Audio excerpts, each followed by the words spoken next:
sense. Bringing sense for better days. Sherry, Even Sherry, Liberia, let's go la vida. El Santo, bringing sense you for better days.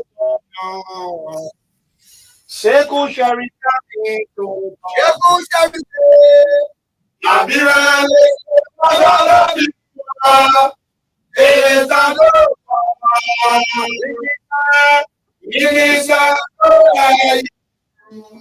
for better days. Seku Sherry, Even Sherry,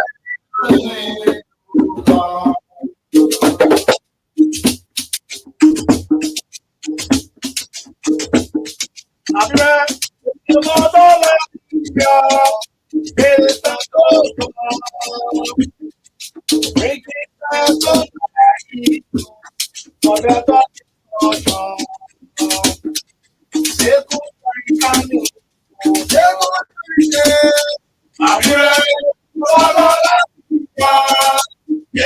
Santo,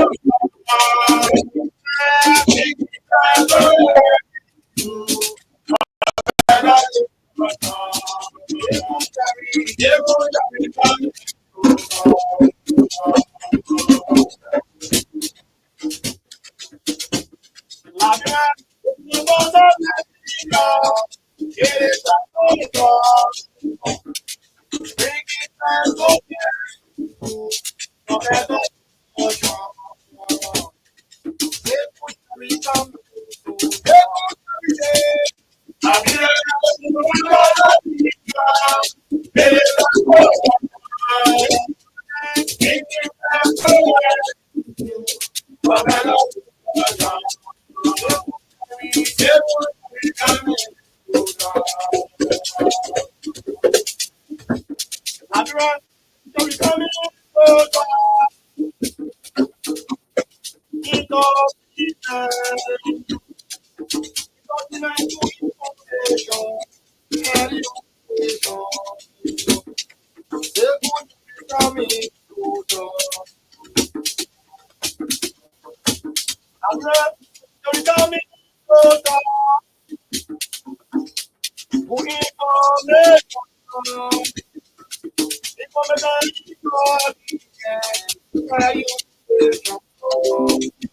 African soldiers, African soldiers who fought for freedom.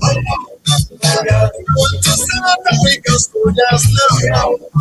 African soldiers come for freedom.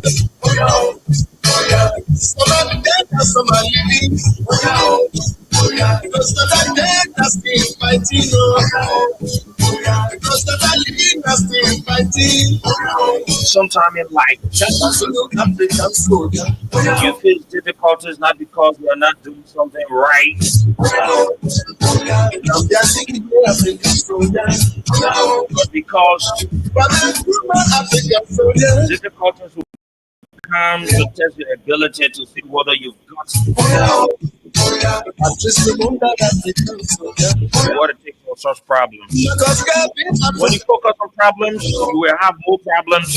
When you focus on possibilities, you will have more opportunities. So your power will free your people now. To improve your life, you must improve your thinking. Them now. Today will never come again in your life. Be a blessing, be a friend, encourage someone. Your people. Take time to care. Let your words heal, not to woman. Save your people. From political yabbies. I say save Africa. And certainly we're in a country where eating has become achievement. Everybody will say mistake is the first step of success, but the real fact is correction of mistake is the first step of success. About my family, African soul. About to bellow, African soul. Never you believe that you are above or below anyone. Keep humble and keep moving. Just to be called African soul. Augustine the later And there's no limit to what you can achieve or accomplish, African soldier. except the limits you place yourself in thinking that you cannot make it. Good morning, folks. Good morning, and welcome to the People's Program. Good morning on Voice of Liberia 104.1.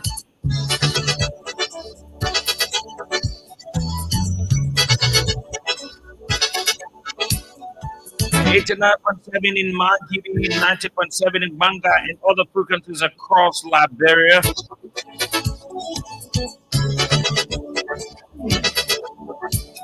We want to say good morning to you. Welcome.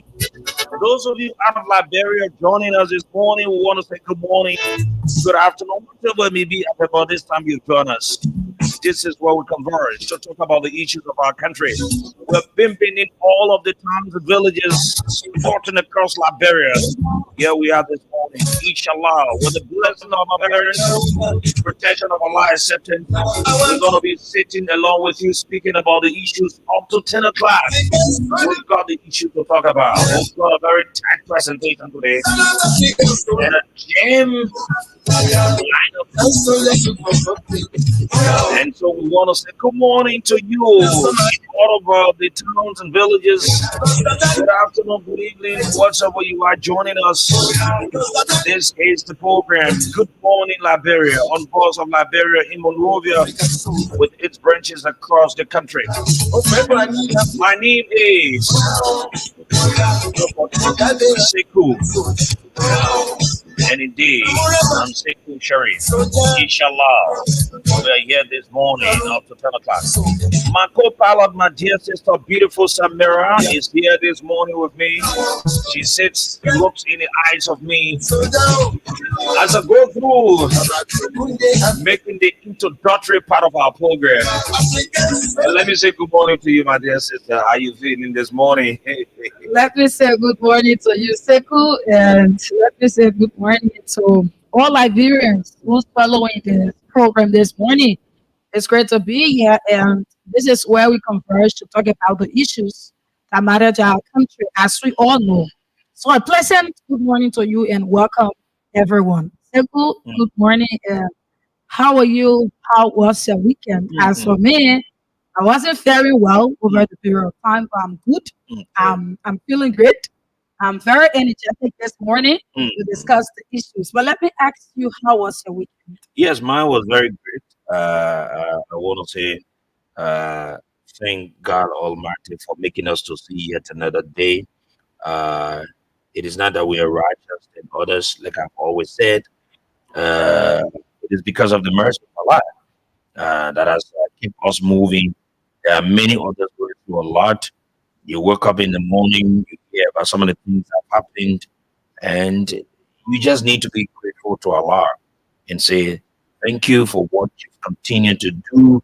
Uh, you continue to ask. But Samara, I hope you did the same. You had a very, fantastic weekend. Yeah, it's okay. I'm grateful to God for life. As we Hmm. always say on this platform, Hmm. the fact that we are alive, we need to be grateful and tell God thank you. Because not too many persons have the opportunity to be alive and to be able to walk, talk, do whatever. But though we're alive, we will always say thanks to the Almighty God for life.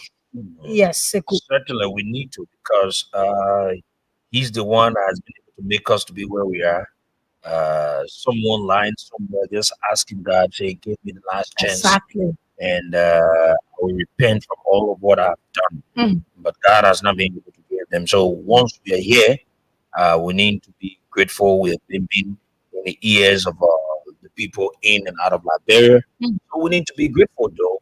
And it feels good. I don't know how to break the news. Oh, Sekou, you gotta stop that. uh, You will uh, just have to stop that, Sekou. Like, yeah, I want to break the news. Yeah, so nothing about it news breaking, Sekou. no, You let cheese, though. yeah, Seriously. I want to break the news. Yeah, Good. so we can break other news, not break our own news. Okay. Yeah, so So you want to break your own news, right? yeah, Because you've well, been breaking other news. Okay. So so is that a trendy issue or something? it's something very important. It is very, very important. Okay. Okay, so let me welcome you to the world of a vehicle. Uh, just so we announce to you, fellow Liberians, Mm. uh, we want to say we're grateful, thank God. Wheresoever and how did it come? Samira now is a vehicle owner. She owns a Nissan Raw, right? So it's a very beautiful car, vehicle, by the way. Very nice vehicle. So, uh, um, yes, I think which year? So good luck. I think you ain't going to let everything Yeah. out So just like yeah. that. Okay. So But Samira owns a very nice vehicle now. Yes, mm, we want to say thank you. It is the workings of God. Let's say thank you to your parents for always, encouraging you to see the need to do what you love to do. And I've always said this to you that you've got good parents. They always encourage you. I can remember many times sometimes you don't think to work, they will tell you why you don't want to go to work. And you too, you're very strong, eh? Some days you woke up and Samara will be on the radio. She's always committed. Yes, and let me just say this to you as a listener and someone that we try to do all we can in perfection. Remain humble. Allow what you do speak for you. Do not allow what people say to you. Some of us they said it to us in the past. I can remember some of the institutions I worked with. Some of my colleagues told me that I was quote unquote uh, not serious. I was on serious. Leaving my house, going to sleep to the radio station, mm, most especially on the bare floor, just to do what I think I believe in. And so there are a lot of things people said, but some of the people that said some of the things about me, um, where they are today, mm, I was so humble to my bosses, and I was always willing for any of them to send me do anything. I was willing, and it pays off. This is where I am today. So, Samara, I would say this to you: uh, remain focused. I know many days I had a conversation. People say a lot of things to you. What you're doing on that show, you're doing this, and you manage it with all of that. But yes, Samara, I gotta say, I just want to give this openly. and to say that you're very committed, you are one of our committed stars here. I can say this too without any uh, stupor or think about, oh, maybe I'm just trying to prove or like, no, you're very committed. And sometimes they say, praise the wet Like king. a jump in the river. But that will happen to you. You Yeah, know, we are grateful to God for everything you did and everything you continue to do. I always say that serving the public is what I love to do. mm, And this is something that I do effortlessly, mm, right? It doesn't pay me doing it every morning. I wake up, I come to your sister, Mira, you still I say, yeah, yeah, we got to do it. But jokes aside, I'm grateful. And like you said, to my parents also, they have been there encouraging me. Oh, Samira, go to work, do this and do that. And so, well, one thing I can always say is that what you do is great. It's always good to give a man his flower while he's alive, right? mm, You'll be able to tell the person the things that they are doing is good, right? Let mm, them be able to get more courage. true. Even they want to break down, they'll say, "Oh yeah, let's do this because I got a boss." Let me say that my boss, he always make working with me easy. That is something I should say because having him, he's just not a boss, but he's a friend, he's a big brother, and a father. You know, everything you want, right? We always together. And I'm going to miss that every morning watch from this I'll be like, Yeah, even my personal travel, because every morning you're coming to pick me up. yeah, My traveling is exhausting too. You know, when yeah. you be doing it, I be laying back and be enjoying. I can be So, playing on my phone. yeah, You be so this driving time is around, now you. this time around it is simple, but Yeah. I'm grateful and the institution to the I can say that it's because of you and this institution, Voice of Liberia, that my name is a hotspot that I have what I have, that I'm at where I am now. That is something that I only leave behind and Voice of Liberia will not leave out of it. Today or tomorrow, out there giving testimonies, Voice of Liberia will not leave out of it. And to the public, y'all think Seku broke my news for me. So that it's Okay, that is it. We've got a lot of issues here. We're very grateful this morning coming uh, uh, coming out. Are you observing what I'm observing on the page? I hope you can. Okay, so what we have on the lineup this morning, we've got too many things to talk about. Summary, you just want to go through. Okay, I think mine was happy. Okay, go ahead. okay. With the lineup, there are things we are here to discuss that will be taking us up to 10 a.m. At 7:30, we will have Gerard and Musa coming. Hmm. They will join us by 7:30 so that we'll be able to discuss some Gerald topics is the editor in chief of Front from Page Page Africa. Africa. Musa Coming. Khan, one-time legislative reporter, and also served in the president of Liberia. Uh, So, yeah. Contested. Now he has a very vast experience when it comes to legislative politicking. Served there, reported from there for some years when he used to work with Truth FM.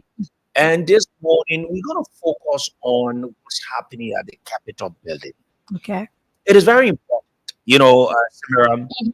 There are other quarters of the country think that the lawmakers are not doing what they should do in the interest of our country.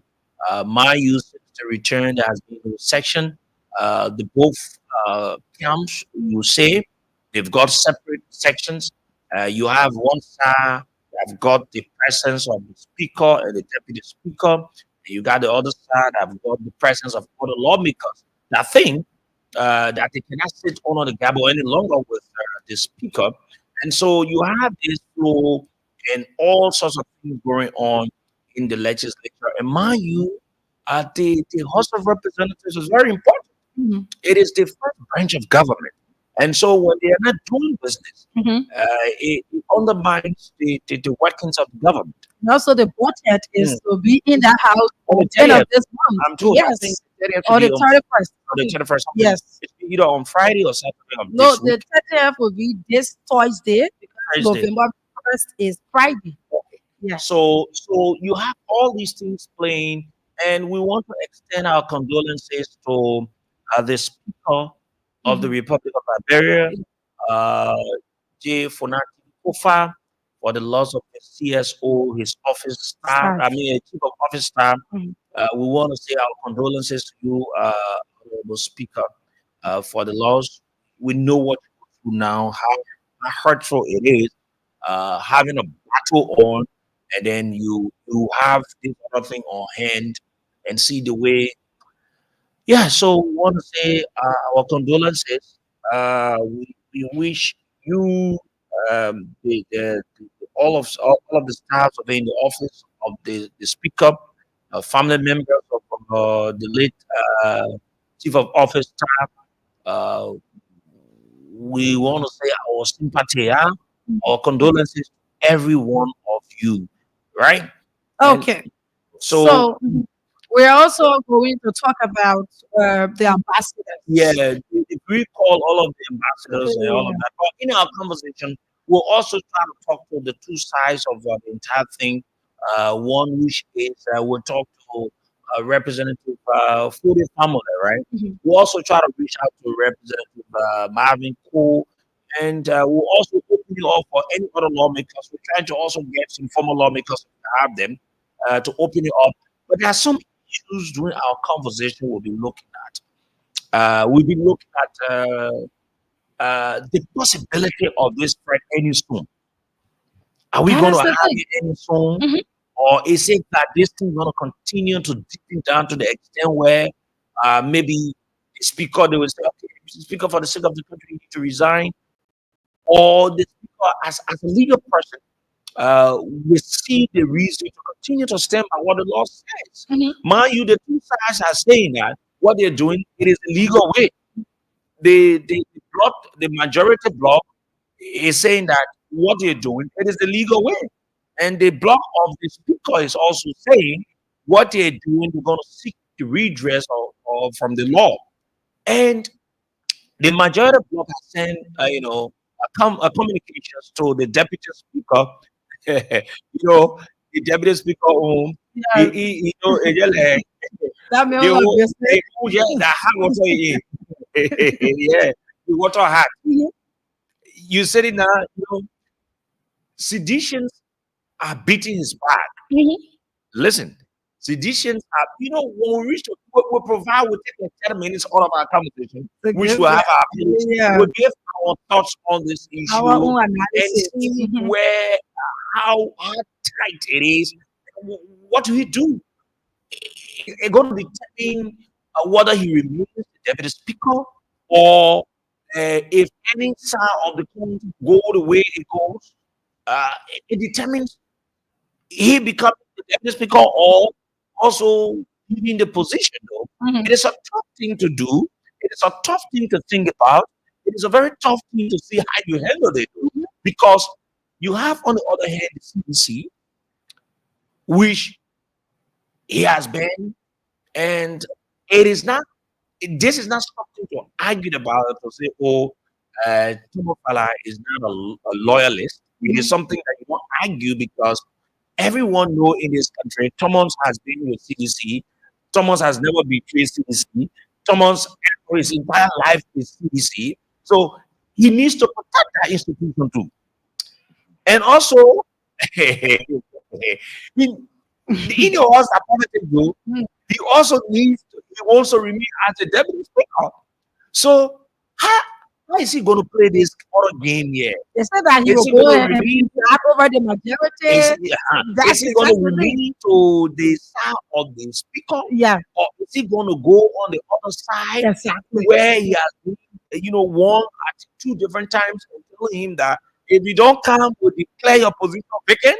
Mhm.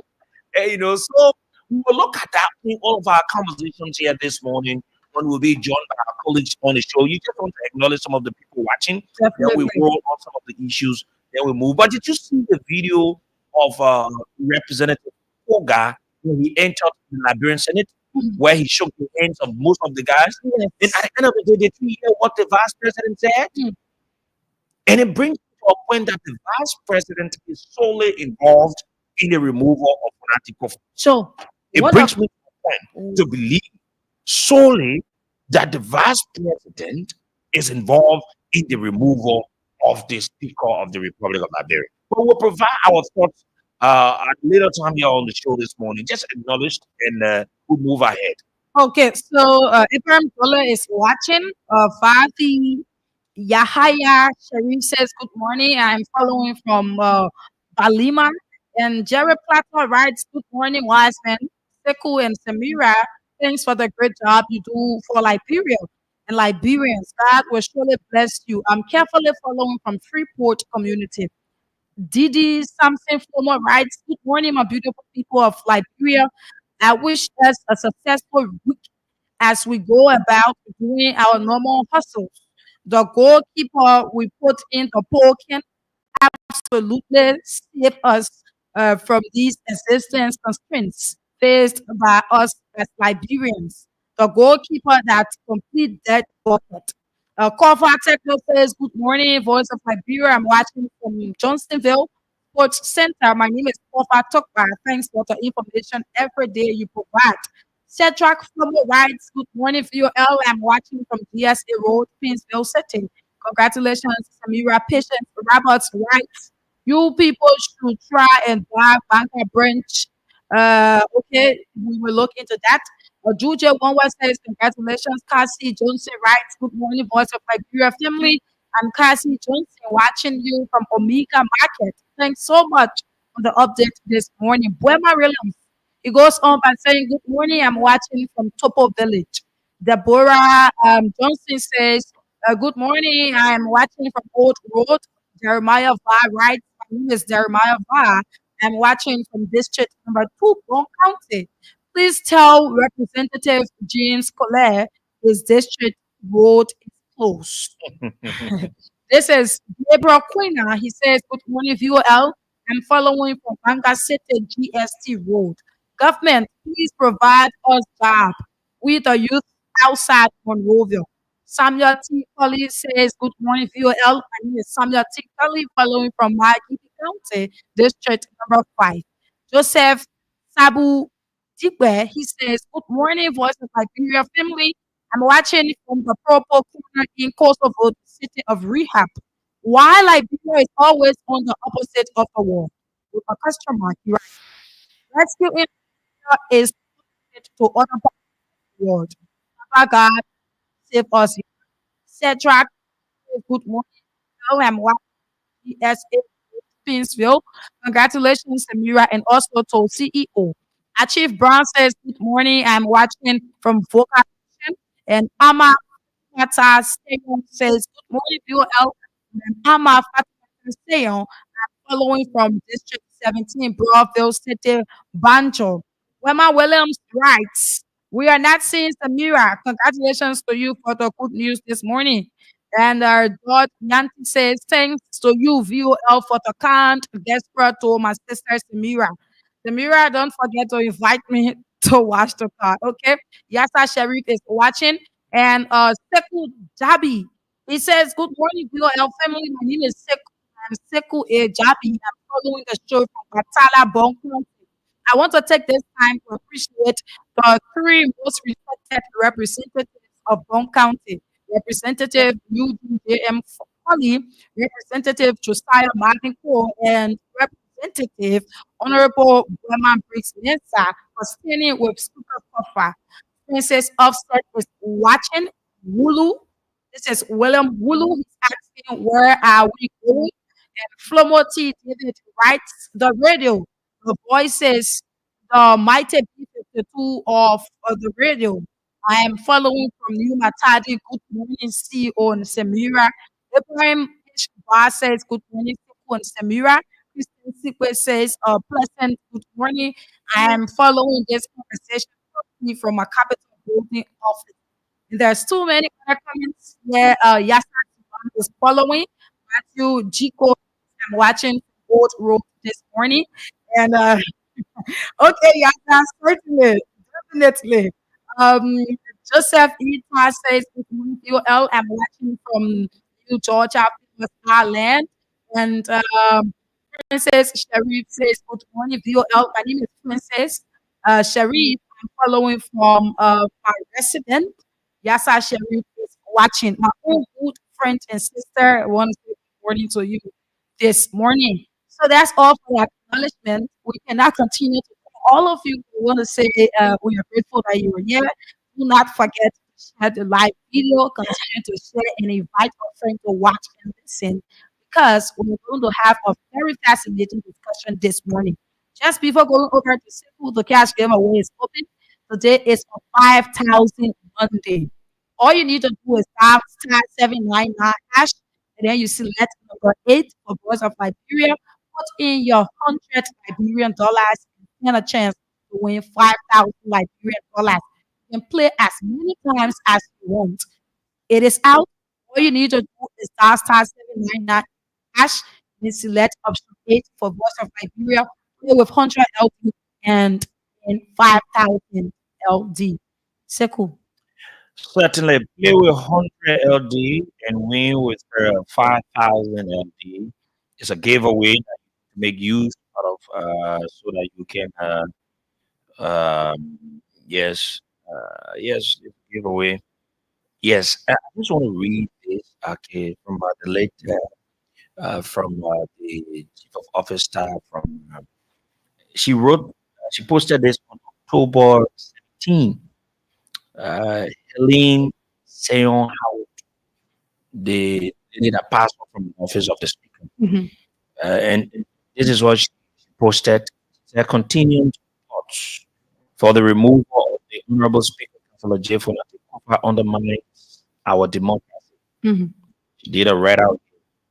Let me read it in memories of what she, the Honorable Speaker, Councillor J.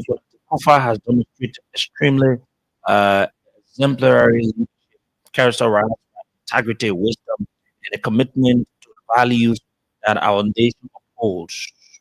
His dedication to prioritizing the country over self, justice over impunity, unity over division has had significant positive impact on our legislative process and our national governance system at large.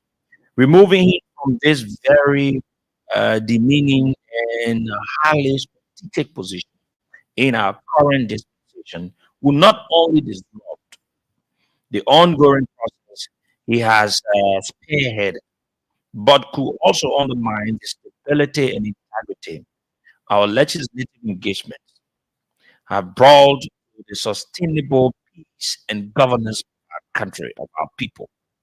I firmly believe that the Speaker's leadership is crucial for fostering collaboration, upholding the principles of democracy in our government.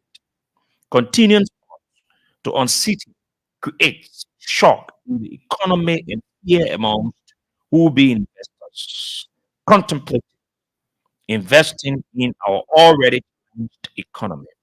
I urge you all, distinguished lawmakers, to consider potential consequences of such a decision and to support the true tenets of democracy. The legislature, through this leader, is providing. Our nation needs strong, principled leaders like him who prioritize the needs of the people above else. Thank you for your attention to this matter. I trust that we act in the best interest of our communities and our country. She did a post, the late Helen Senor Howard, from the office of the Speaker on the 17th of October 2024. October in November now. When I see Yes, the same. so just a few weeks ago, she did a post. When other people were commenting, or she just responded things. Yeah, that is it. I didn't know.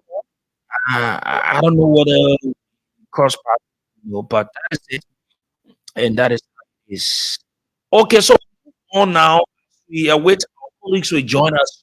We move on to talk about this thing first of all. Recently, we heard that the president, Joseph Boakai, recalled all of his Mhm. ambassadors uh, from a cross, which is, I don't know what has happened. I think we were just reminded, Mhm. but I think the first of a kind where the president will just call all of those representing the country out of the country, ambassadors or whosoever you call them. But there have been, rumors around. There have been a lot of things people have been saying concerning some of the attitude and the way some of the ambassadors, those of the people carrying the diplomatic passport, carrying the country, they've been carrying out. One of which has been Onanunga, I'm told. They've been engaging into some other alleged deal with some other individuals. The country will have this program. We need you to give this amount of money, and because once you carry a diplomatic passport and it is proven that you are a diplomat, or you legitimately bear that, it gives you certain leverage to have conversation with certain caliber of people around the world. And so that passport, it places you in a position where you will be able to meet people, have conversation at a very high level as a diplomat. We all have been seeing uh, Nuga has been traveling there. What has he brought to the country? We've not heard anything of such. As an ambassador. What are the engagements? He goes to some of the areas. We've not heard what has come back to the country. But what we've seen, he has been out of this country on many occasions since he became a cultural ambassador. Mm. What has he done for the cultural sector of our country? What programs has he been able to conduct since he became the cultural ambassador or who ambassador when he was appointed by the president? So it brings us to the point where the president, before appointing people to ambassadorial positions, there should be people of integrity because they are representing this country called Liberia out there. Mm. Whatsoever do have direct implication on the country, the government, the people of our country. So the people you appoint to become ambassador or whosoever should be people with very, high level of character in the society. People that have got track record of what they've done, People of integrity. people of integrity. But if you see the record of Onanuga, it is questionable. All of what Onanuga has been involved from Miss Liberia Day, from the former government where they said the company was owing money and he went to go negotiate and all these things. He has a character. Everybody knows. And then you take a man of such and you make him an ambassador. It brings a dark cloud to the country. Mhm.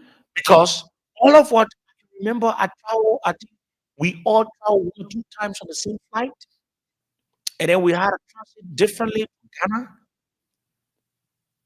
All the time you see Onanuga. So from the time he got appointed, from all of the because the same government said officials and government should not just travel because they want to travel. When they travel, they come back to be able to make the government or the president know the intent, what the benefit or what benefit from the travel. So we want to ask all of the trips that Onanuga made, what did he bring back to the country? We saw him flying business class, even though this government said they won't do business as usual. So some of the reasons why people thought they remove the former government is because they felt that people were using business class. So the government coming, they should have changed it. But unless Unanuga and the legs of other people were in business class, doing it in your private life no longer an issue with you because it is not your money. I'm even told, according to some of the information, most of these trips will make investors. They will make investors to pay some money. It goes directly to them.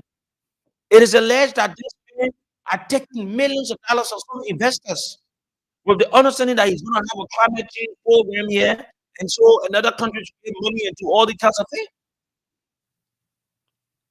It comes down to the place where we say, know the president, appoint people with high level of integrity to positions, particularly the kind of positions.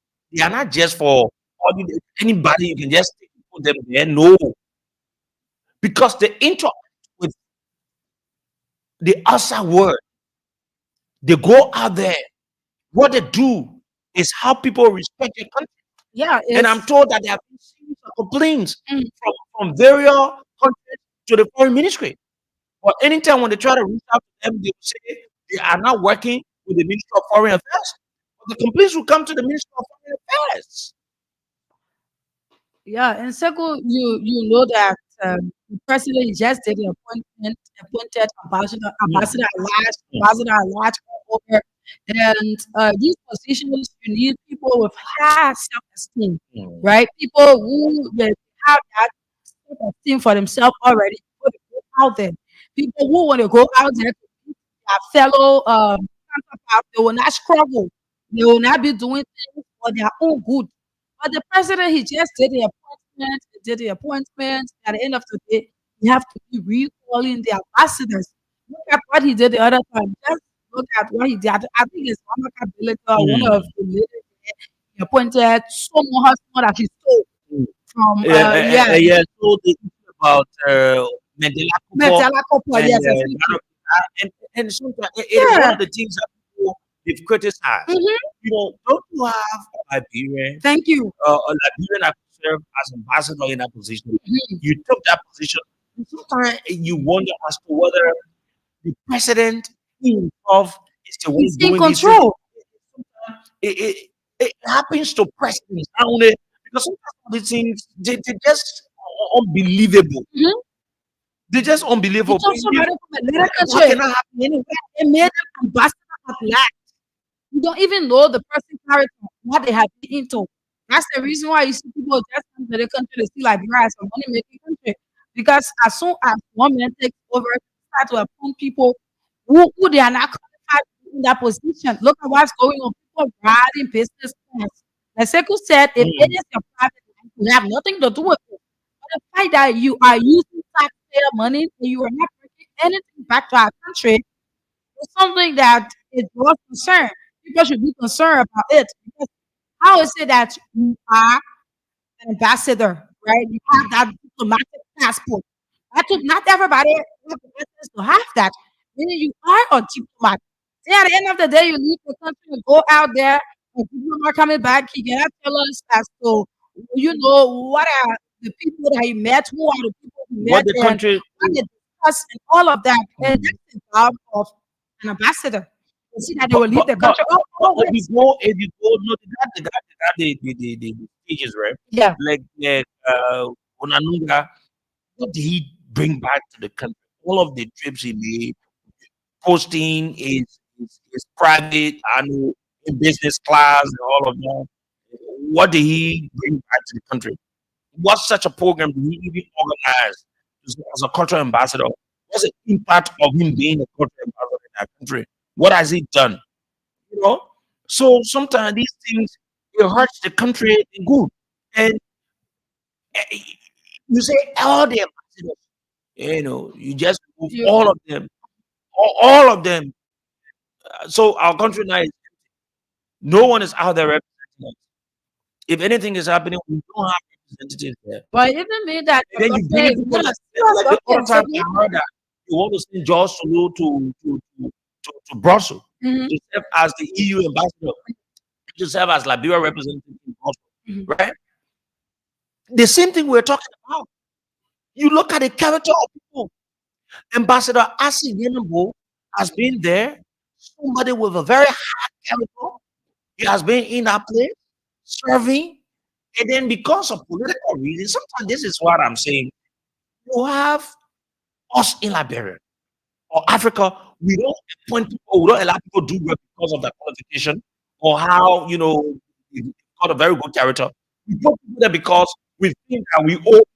Yeah. Do you think what's his name? Josulu is Just going to be ambassadorial? Josulu is not an ambassador. mhm. He doesn't have the character. You bring people like Josulu and make them as ambassador. What do you expect them to do? At the end of the day, you get the end result of them becoming ambassadors. All of that should look, but that is it. We just start to talk about that. We will take few calls on it, then we'll go to our conversation up Capitol Hill. What's happening there? We'll go into a conversation and our colleagues can join us. And this conversation will take us up to 10 o'clock this morning. Like we said, our focus, we talk to some lawmakers as well on the show. Um, and let's go to the lines and hear you all this issue concerning the president recalling all of the ambassadors, all of that across the word. 0770-907-907 and 077903835 are the numbers to call so that you'll be able to make your point. But 07790033835, it is for people in Bone County, in Nimba County, and all other parts in the rural areas. This that number here. So yeah, if you're in Monrovia here and you're calling this number, we will not take you. That's 0770907 907. It is for people within Monrovia. So let us take calls quickly, and then we move on to our major discussion this morning. The cash giveaway is on. We are giving out 5,000 Liberian dollars play and win money. mm. And the thing is, it's great to our country. Let me take this person. Good morning. Good morning, Stephen Jerry, and let me say, Samira. Mm. Samira, congratulations. Thank for you. what this David King, you don't you from the brothers. You see, it's our content we are reversing instead of going ahead. What's of it for the president to appoint ambassador and to dissolve the entire thing in less than a year? That is to tell you how much this country going to honor the professional that we have. This president took women of ministers and turned it over to young people and called them compete to vet and submit to be appointed. And at the time, so they see people the very information is not your interest because you the one that the name. And they are coming to you for confirmation. Confirm interest. So the president will continue to issue and elaborate to leader the vote for. Thank you very much. Okay. Thank you very much. Let's take another call this morning on the show here. And then at 8 o'clock, you said we'll move on. Let me take this person. Good morning. Good morning. Yeah, morning. Good morning. Yeah, one of the fathers see you there. Mm.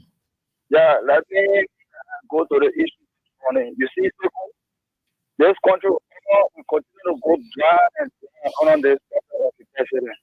Because the people, they probably don't know what people do. They probably know what people do for. We are starting to be wise and learn for the 2 years experience to make sure we're pushing forward. Every day, our country is declining. We only ask to talk to our people to see how we should have we can improve for the country democracy. Thank you for This person. Morning. Morning. good morning. Morning. Let's hear you. This is Brahma William. Yes, but Mm. congratulations. Mm. Mhm. Okay, Mama. Okay. To the manager, that's what happens if you get a good boss. Mm. Of course, we always look after the welfare of this or all. Mm. So that's what happens give a good to you. Let me tell the people. The case. You see, for me, it is not surprising to make a person to be called in all of his ambassador. From the beginning of the day, one he will express something, and then he then there's been a he then so to be called ambassador in the last president, the person he has experience in the people that he has. We were there, the person, the one, Okay, left the line. Let us take it from my end. Morning. Good morning, Samira. Your name and where do you join us? Thank you. This is Andres Fire Junior calling from Kawa Enjoy the We I did my people in the rural area. Come again? Go ahead. Thank you. Okay, thank you. Let me say congratulations to you, Samira. All right. So the issue is, see, President Biden was in no error to abuse all those ambassadors back. And why I say so is that, you see, there the saying that says that you born a child, but you do not born a child. But when a child is going away from the proper doing, what you do as a is you call the child to error. And that is one person that demonstrated. The person does that as natural, it means that the person knows, yeah. No, at times so you can see the people character, their past records, and then you stay appointed as ambassador thinking that they will do good. No, but even though there are some people they will do things, but in no way means when the person do certain things and then the person cannot change. No, there are certain human beings when they go on that they will present themselves as change. So you are not going to really looking at when you are friend there and the person continue to do the wrong thing, you will call them to pardon to God, and that is just what person. And that is the act of leadership that. Thank you. That's your point. That's your own point. Let us take off from this end. Okay. Let's take that. Yes. Let me Right there. just. We're just going to take a call. Morning. Good morning, people. Morning. You really like all the group was taking it to food. I hear you saying the quarter ambassador is traveling and carrying out really any product or any like principle. But or journalists, our president, I'm not saying why are he more president? So let's follow the good here. The public is always coming to good there. Other people traveling the same day. Leaders are our head. If the head is watching, what you expect of the body? The body also be watching it. So we fall and we are in there. I don't know how they make it help. Never get through the goal to help us. Okay. Thank you. Thank you. Morning. Good morning, Sebu. Morning. Good morning. Morning. My name is Darlington Peter, and I'm joining from a seminary. You know something objective? I think was my big mistake, and they realized that person should be commended. The president, I'm not his special. The president is nothing error as ambassador. Now he has seen all of them start it over. I think we should applaud him for that decision. So president will have like we saw it from the beginning of the conference, and there were nobody cared to fire somebody, nobody cared to ask the minister to resign, even if they were in. So I think we are kind of reporting. Thank you. Okay. Thank you. Thank you very much. This person. Morning. Good morning. Mhm. Good morning. Officer Samira. This is female. This morning. Go ahead. Yeah, the issue I have to talk about. For me, this president, 2 years experience, was a waste to this country. Because if someone is telling me that I said a mistake, do you know how many advisors that work with the president take a decision? Do you know how many people sit with the president to be made? That's what they say. Mistake president. I think the president is not prepared. He is not ready. And he knows nothing about the presidency. That's the reason why he always he's always the error. That's all I tell it. Which is why when you look at for me, I see use of words for structure how of them all association not knowledge. Why Thank you very much. We want to take. I think should be the last. Good morning. Good morning, Sekou. Good morning. Let's hear you. Good morning. Yes, my name is Octavia from Banners. You're expected to speak about the report in Pakistan. The thing is, very, I hear people calling and in fact criticizing the president for reporting the ambassador. Where you say to yourself, I also to us on the truth that there are details that those ambassadors were carrying on act. So, the president, in his wisdom, didn't necessarily recall these people to have conversation or to even give or to call other people to their position. I don't see it as error because the leader of the kind of women understood everyone that he was a friend. There are people into political parties, there are people who have recommendations, and these things happen.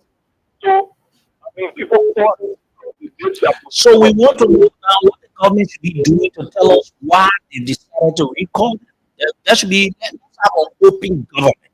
yes, this is where the conversation is at. This is where the conversation is at. It should be because Also, we you want to tell. we want to have a strong meeting for which the question recall against the presumption. Okay. So even if it is because of corruption, definitely there is the president for doing that. Yes, the other corrupt in jail. Yes, they are Okay, my brother. Thank you. This person, the last caller will move ahead. Practically all your calls. We got something very important on the line. Good morning. good morning, CEO, Mr. Good morning to Samira. Mhm. This is saying now you start telling my local now. CEO, we share we continue to say women Jew is not interest for employment or interest for running the government. This woman, we saw a hero at the level of enterprise, the president of the president office. So for the president to recall all of those ambassador alliances for private law, is that in fact, the woman is there in support of customer of the president. We told that the woman last I think the president. How you be president, you don't know who a president is. Where's your office? Somebody want to say the past regime. Hey, my father, I'm not talking about the past regime. And I agree with God, they don't do something. That's why we asking to leave. But because of the old man, what about for the 2 year experience, the old man, where's the whole investigation of past regime? Everybody knows.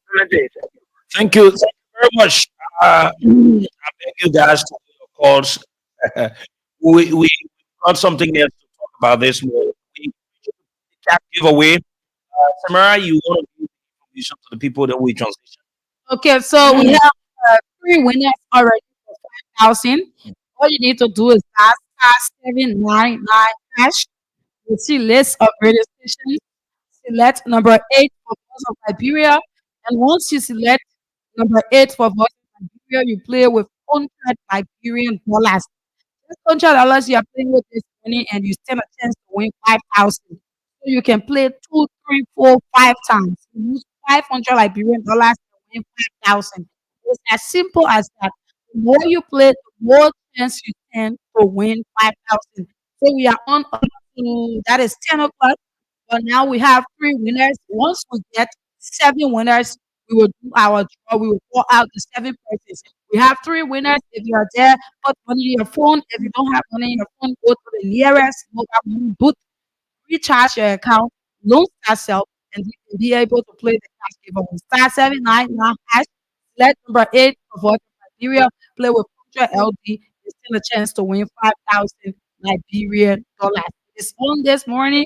All you need to do is have yourself some information and also have yourself some money. Yes. While you're getting the information, you're also getting money.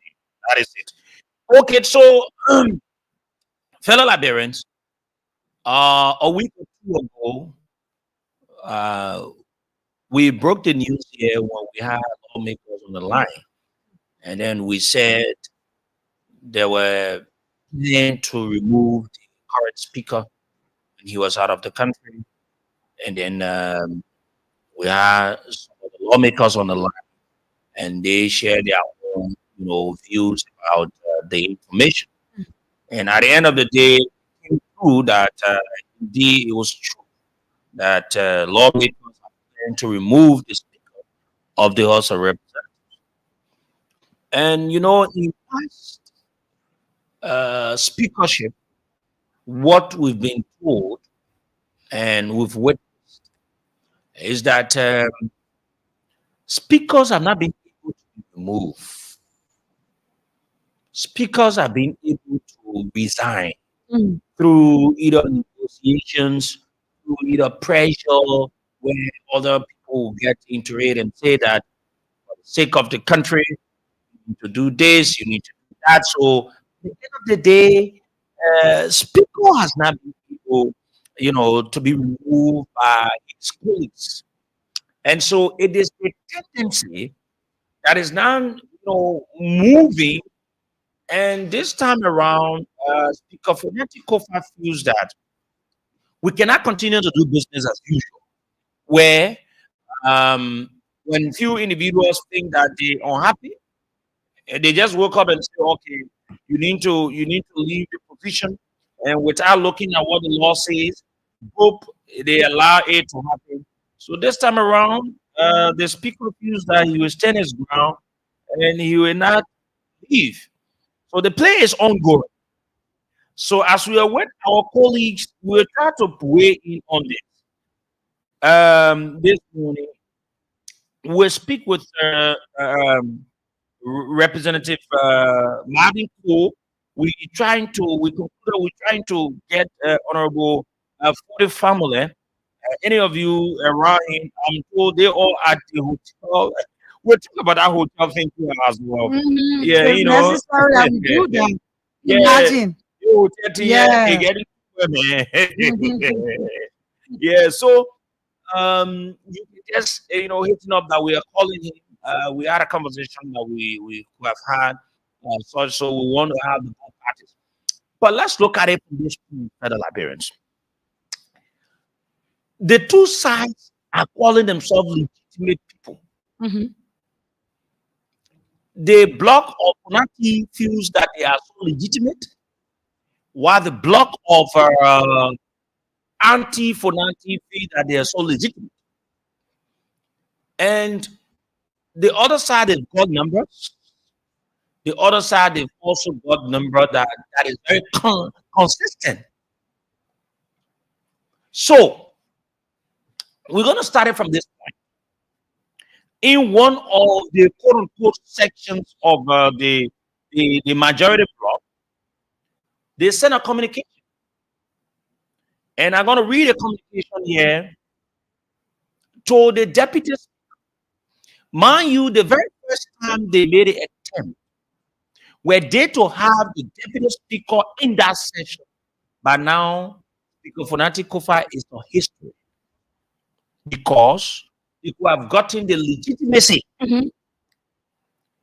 Because the law says once the speaker is not in session, Yeah. the deputy speaker presides. So if the deputy speaker who appear in that session, they could have reached a resolution to remove the speaker. Because they had the numbers. But because of some other reasons that is best known to the deputy speaker, He did not appear, even though he had gone to do the work. But there was this thing where physicians, CDC lawmakers were accusing the deputy speaker that he's one of the players behind the removal of J. Fonati Kofa. Mm. So that day, the deputy speaker could not preside. So from that backdrop, the majority bloc have been able to send a communication. Mm. We witnessed last week that the deputy speaker and that of the speaker, along with the chairman of the executive, they were in the same section with other lawmakers that came up to 30. So the majority bloc has sent a communication to the deputy speaker. And I'm going to read this for you. It reads, October 24, 2024. Honorable Thomas P. Fowler, Deputy Speaker, House of Representatives, 55th Legislature, Capital Building, Monrovia, Liberia. It has the letterhead of the House of Representatives. It said, Dear Deputy Speaker, I present compliments and wish to inform you by directive of plenary in session to appear on Tuesday, October 29, 2024, to commence your legislative duty. Today is what? Today is the 28th. Today is the 28th. So, meaning the letter is for tomorrow. Yes. I am further directed to inform you that failure on your part to appear on Tuesday, October 29, 2024, the plenary will have no option, alternative, but to declare your position as a deputy speaker of the House of Representatives vacant. With sentiments of my highest esteem, I remain. Sincerely, James S. Toby Jr., acting chief clerk. That's a hard one. Let's look at it. We might not, I'm not a legal person, and I don't want to pretend to be one of them. But let's look at it from a political standpoint. And that's the reason why Musa making you come here. Yeah, I want to get your legislative understanding about these analysis. you know, yeah, Yeah. man. Let's be providing some here and before he arrives. Yes, I think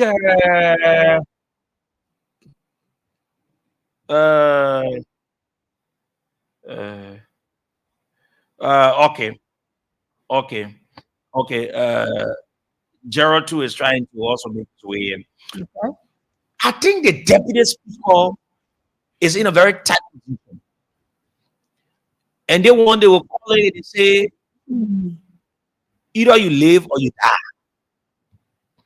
Because here's what that other people think. That the House of Representatives is a political ground. It's not a courthouse. That place, all of what they do there, it is political. It's politics. The Capitol building, people think that it is a political place. But mind you, even though it is a political place, but it is also a place that they are responsible to make the laws. And so the very laws, they should be upheld by they themselves. So a place two ways. Let's look at it from the political standpoint. You look at the numbers. The opposing view got the numbers. Yes, they have the majority. And they are saying to the deputy speaker that, Mr. Deputy Speaker, we gave you from now to tomorrow. If you fail to come, your position will be vacant. And mind you, the deputy speaker position is voted for. It is not a position where it is being selected by the speaker.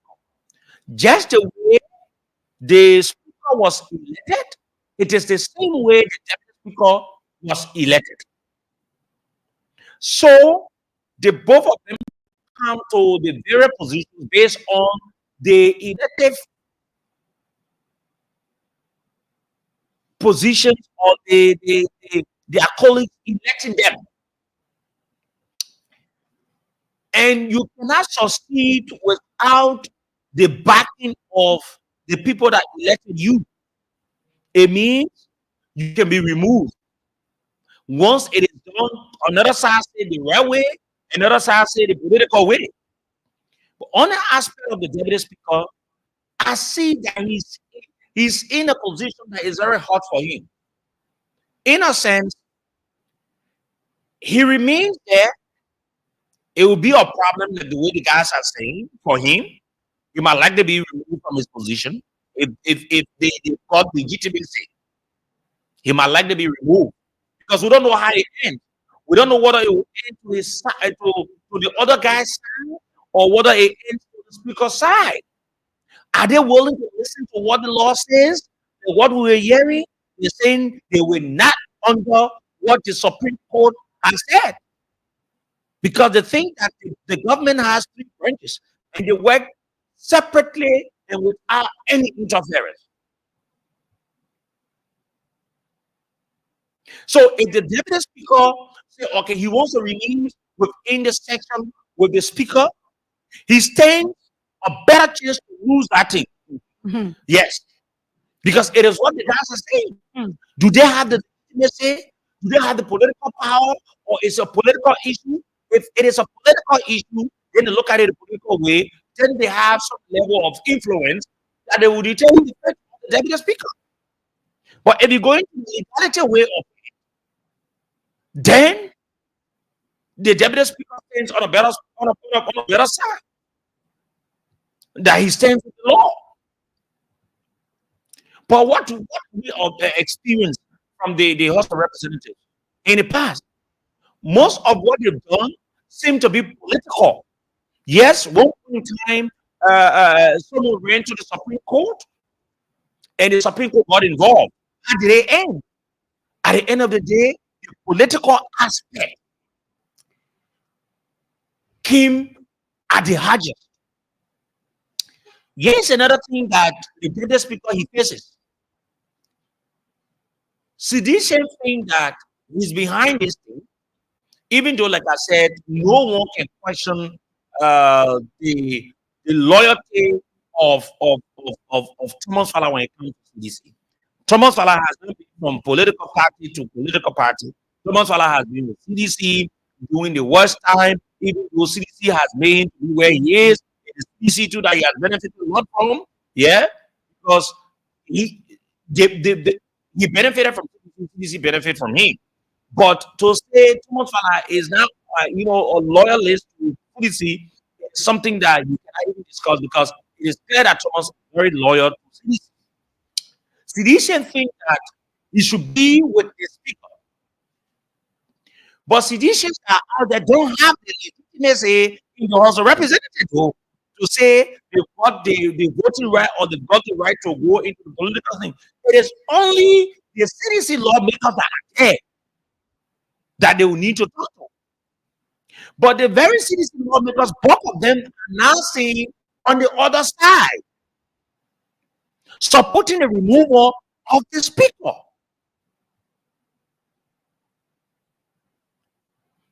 This is the political aspect of it. This is where puts the deputy speaker in a high position. Is he going to remain to look at it from the legal aspect, or is he going to go for the political aspect of the entire thing? Okay, so here is my own take on it. What I know is that about the whole legislative politics Mm. circle is that the rule says that when the speaker and the deputy speaker is not in session, The both of them when they are not there. yes, mind you, the majority of parties are the ones that the speaker and the deputy speaker they are not presiding over. Then So there the is it. head I of want you to read this Mhm. part of This the is what rule. happens, Samira. When the both of them are not there, you get the chairman on executive that will preside. Okay, I just want you to read this, right? Mm. It says that when the office of the speaker speaker shall become vacant by reason of removal, death, resignation, inability, or other disabilities, the deputy speaker shall act as speaker until a new speaker is elected within 60 days. Mm. When the speaker is absent from session, the deputy speaker shall act in accordance with Rule 8.1 and 8.2 in the absence of the speaker. But in the absence of the speaker and deputy speaker, such member of the house as the house may elect for that purpose shall preside. Such member shall be known as speaker pro tempore.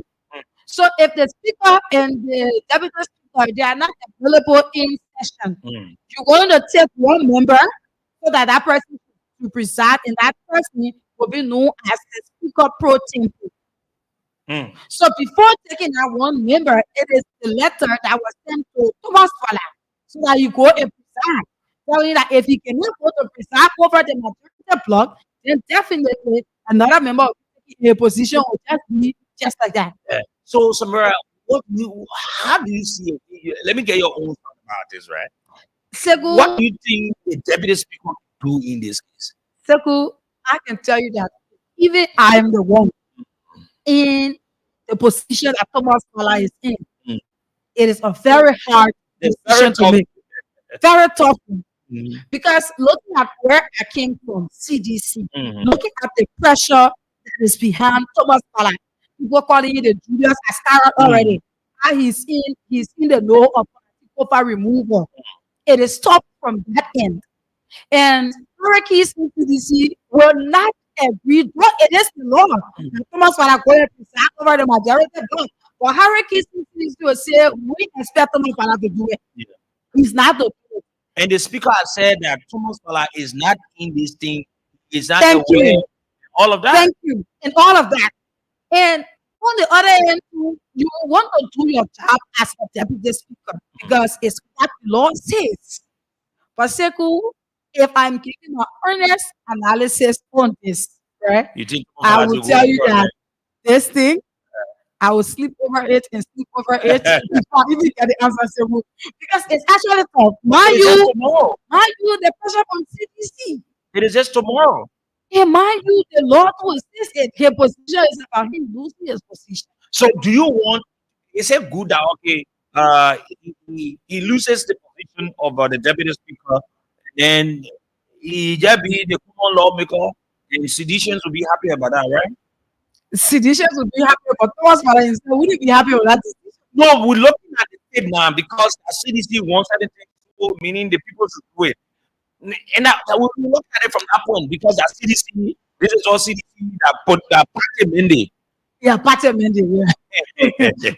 Party say that why they don't do- Yeah, Yeah, so yeah. party mandate. So, I wonder how, you know, But let me ask you too. Mhm. You ask mhm. if your own analysis, how do you think it should be? No, in this case, Uh-huh. what do you think will happen? So either because any decision that Deputy Speaker Farah takes Yeah. will either be good or bad, But or either benefiting negatively or or positively, positively. yes. Because if he remains on the other side and that side fails, he takes the blame. And the other people are saying, Mr. Deputy Speaker, your refusal to come, you no longer. Yeah. Even though people are saying what they're doing, it is not legit.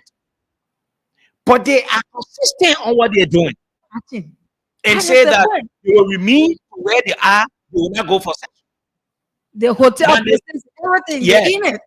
To that hotel thing. Yeah. And then now the speaker being a legal person. I He think said this is that what I he will not said. resign.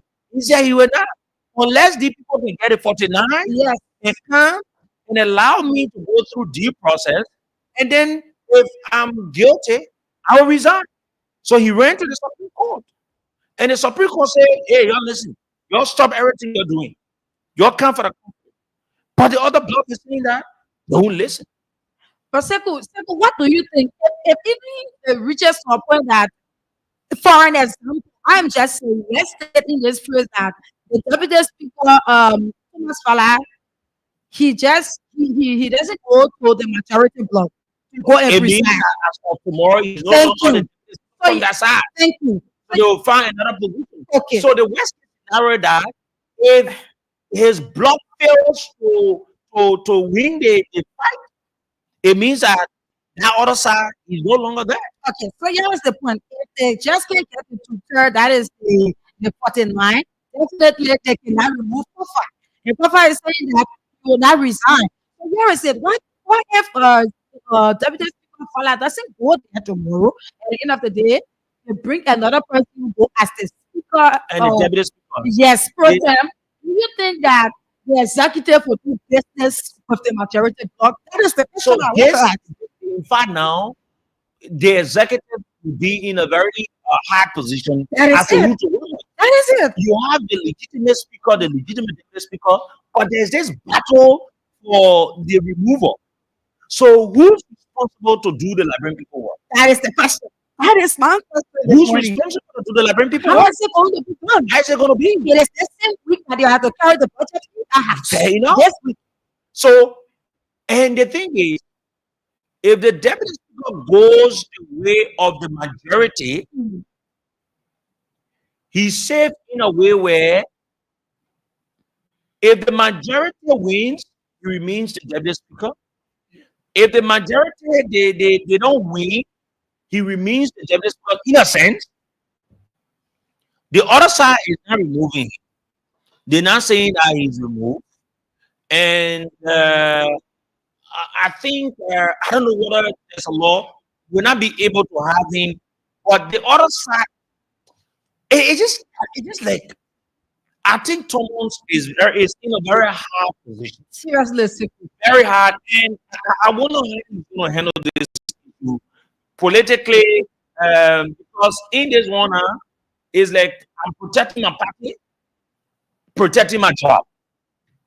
That one man, how would they man protect the party? How would they man protect his job? Because the last time we saw the political leader of TC was on the field With this thing, Thomas Fala, telling him he wanted to see he and the speaker sitting, sitting together. you know, and they were in session. But how do they go about it? And on tomorrow, if Deputy Speaker Fala cannot go to the majority block, And mind you, too, politics is about interest. Politics is about interest. Like I said, the both of them were elected. No one's elected there to say, oh, okay, you got elected and you choose to say, okay, you can work along with me. So they will need the confidence of the people. But the other people think too that what the guys are doing on the other side, it is not.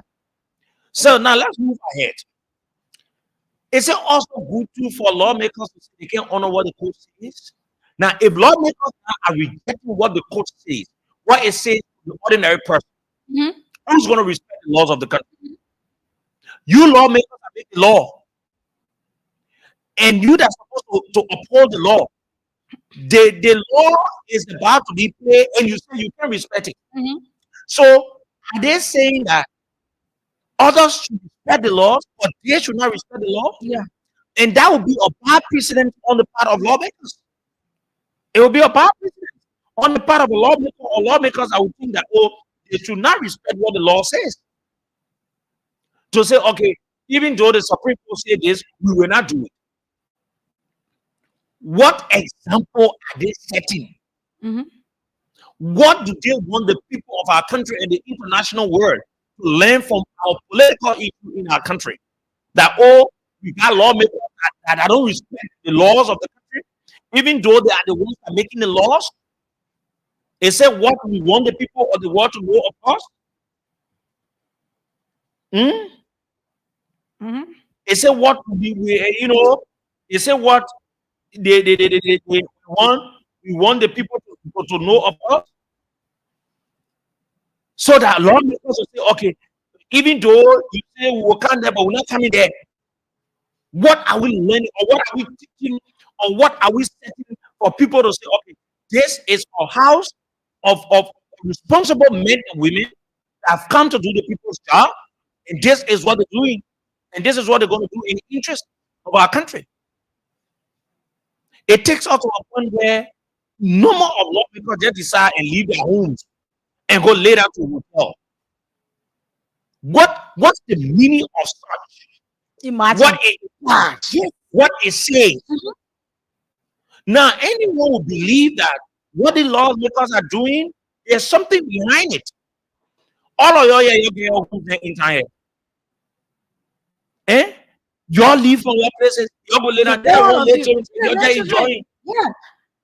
That money you're using, it could help our country somehow, some way. And they want to challenge most of you lawmakers are in RLJ hotel. It is not your own money. It is not. You cannot use your own money in that way. So where are you getting the money from? Why were you removing speakers to take you to a hotel? Removing a speaker to become or something where you go to a hotel to live there?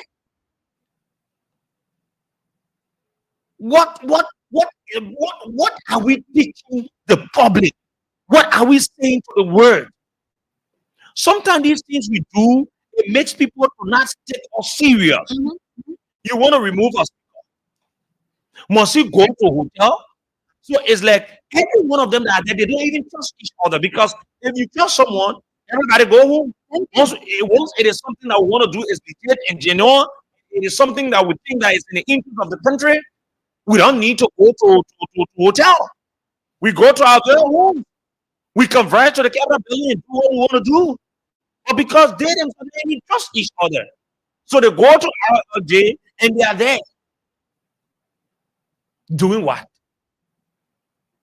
Is this how a 55th legislature going to work for the Liberian people? What you guys are doing, how Liberians are benefiting? They remove us, going to a hotel. What are we benefiting as a country?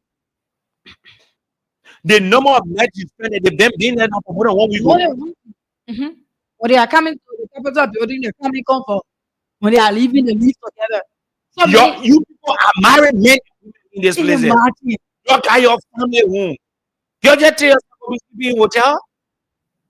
And what they are doing, well, mind you, if the speaker profile like we heard and we saw on the internet and saw it in reality that they were teaching up money at the Capitol building, if we can get solid evidence that they are teaching up that money, there's another thing too. No, but listen, what they're doing now has been able to clearly point out that there's something behind this thing. Yeah.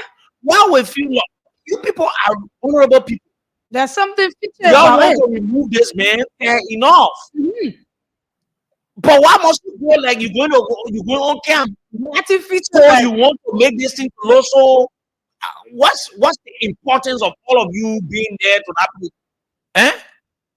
And one of my men said they just holding all the people young children. People said that it was the ones who yeah. You got all men in there, they all law big up men in there. Yeah. You see our country money, man. The ticket, they just use our country money, get it out. No, let me tell you something. You guys might be having some general, but the way you are calling yourself now, you are making the public to see you different. Why must you go to RLJ and be lodging there? What is so important that you're going to do? That you can have a meeting for your own office and go have your guy that comes. But you got to be somewhere together for more than a week or two, and you just there. It is not your own money. Some of you people have their own money. Now you go to hotels. No, they're not brave. But now, you go to a hotel, you're there, maybe you're spending $250 every day or $200, you know, you're feeding all of that. Maybe a day you spend something around $350 or $400 just for one lawmaker. So let's just let's do the calculation on this minimum skill.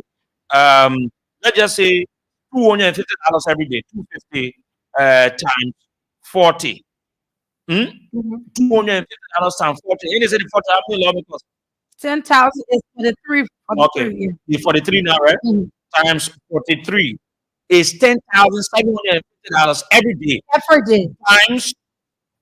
Times 14 days. It's 2 weeks. Yes. Let's just say 7 first. 7 Times days.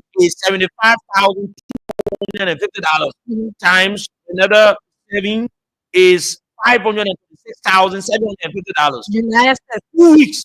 Yes. Lawmakers are spending. We are taking it on a minimum level. What kind of the money that they get to them? Yeah. You want people to believe that the thing you're doing, it is a speed that you are on and you've been paid to do it. Yeah. In 2 weeks, you go spend 526,000. Yeah. $500,000 in 2 weeks.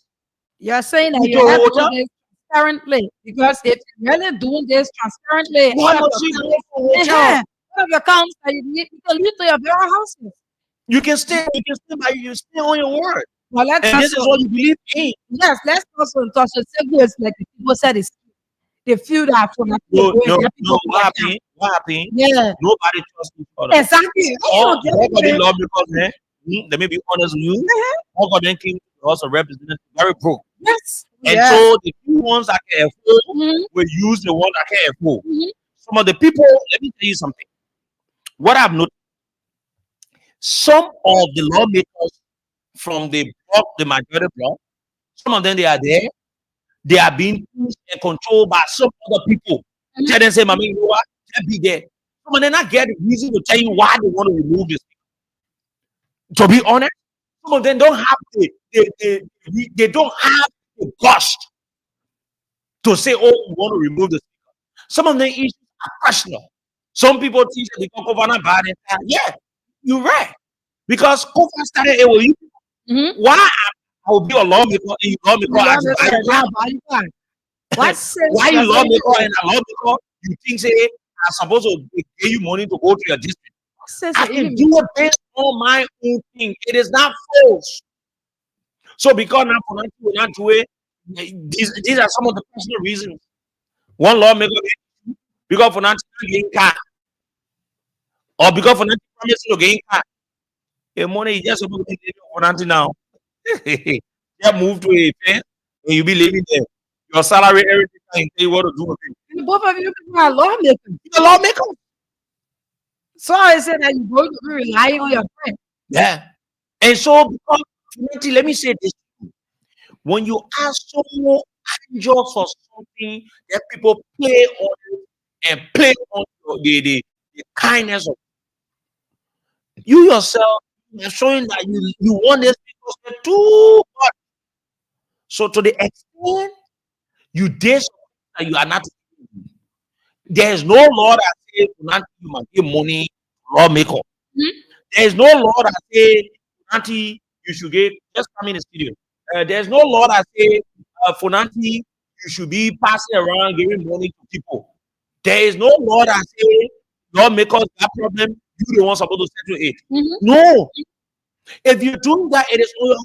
But then the people think that you need it so much that demands are high. Yeah, you should do that based on gesture.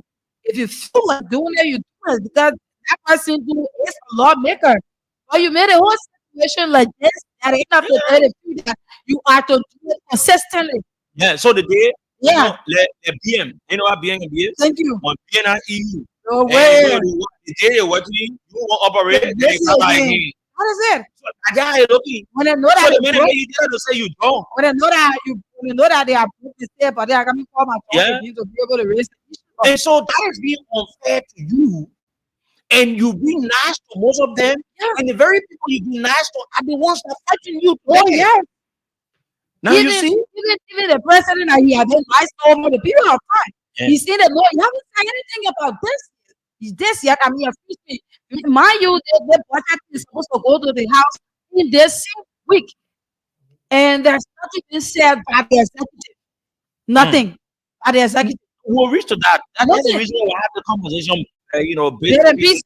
So we'll reach to there. The executive herself, they Yeah. know they what is going on. That now who Yeah, government it's- level. yeah. So the aspect here, we not a 1 year war. Get me. Yeah, lawmakers, people that they Should go to a hotel go to hotel and go be there and just there. and just sitting there and think say, let me call. We'll come back to talk about it. And let me call I'm trying to call Representative for the family. He's not answering. So I'm going to speak with Representative Marvin Cole from the Black of the Speaker. If we have for the family, we join on the line. We can join us as well, so we can have a conversation. Me, I want you to ask me why they just happen there. What thing they doing? What thing all happening there? So they just have that they remove the manager having meetings before meetings. So lawmakers they go one place and they just there employing fasting, then they say they want remove. Yeah. Where do y'all get all the money from? Y'all need to tell us, oh, we are the people that elected every one of you. So you cannot go ahead and continue to do what you're doing. Go to work. We are not having sessions. 2 days now, I mean, 2 different times, there are no sessions. The Liberian people are paying you people through their taxes. We coming to pay you again, they won't coming in. You're coming to pay, but you're not doing the work. So you see how things are going? You see how things are going? Then the people then go to the place there, just sitting out there, enjoying themselves, passing to the place. They say when you see the motor back there, The young guys people going that are there. going to RLJ, is the talk of the town. Mhm. Yeah. Okay. So finally, we'll be able to get representative for the family. Hope you not leave the line now before we get calling you. So the latest will get you down. Rep, good morning. Good morning, sir. We've been calling you since this morning, so we'll find you. Oh. Yeah. I had the morning. How was the weekend?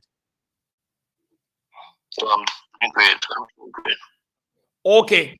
Thank you for joining us. I know we had a brief conversation and we told you that we have had you this morning to talk about it. First of all, where are you this morning? Where do you join us from? I'm joining you from my district. I'm in Bombay. I'm getting ready to go. Okay, you have your colleague, Honorable Marvin Cole, just joined us as well. Honorable Cole, morning, thank you for joining us. Good morning, Secretary. Good morning to my friend for the and audience. Good morning, Honorable Cole. Okay, Honorable family, you say you calling from the district this morning. I'm told you at RLJ Hotel.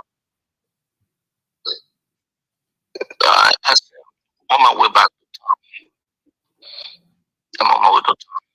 So are you not at the hotel, right? Some of our colleagues are in town. Mhm. You know, we had a lot of us try to visit our community, especially our districts. But that is the issue. I think the issue here is that we need to be able to provide clarity to our people so we understand. Yes, it's also important to provide clarity. Liberians are also concerned as to why you've decided to keep in there at RLJ Hotel. But we'll reach to it. Let's move on this morning. We have your code, and I hope we're going to have a very good conversation here. The Liberians will learn from it and understand some of the issues. Today is Monday. Tomorrow is Tuesday. Are you people going to listen to what the Supreme Court said? Will you halt all your activities and listen to what the Supreme Court said to you guys? So the first thing is formally in Liberia, our work days run from Monday to Friday. Liberia work run from Monday to Friday. More than that, legislatively we meet in session Tuesday and Thursday. So when there are any form of communication to plenary for the general decision to be taken, that decision, that communication will be sent to the presiding officer, and that presiding officer will ensure that that communication is placed on the agenda, and that communication will be read. The presiding will solicit the view of the floor, and decision will be taken. As I speak to you, yes, I read a communication online, and I believe we will have a section on Tuesday. That communication, if the person who that communication was directed to, who need to inform the body that even as the communication was directed to his office, and that communication did not come through the channel of how we consider our current leadership, because we have a presiding officer who is Honorable Paris Guy, and we do not run a block. We meet in section. So So, Honorable Family, are you saying that even though the Supreme Court has been able to say you need to halt this thing, you will still need to go for section to determine whether you are hot it or not?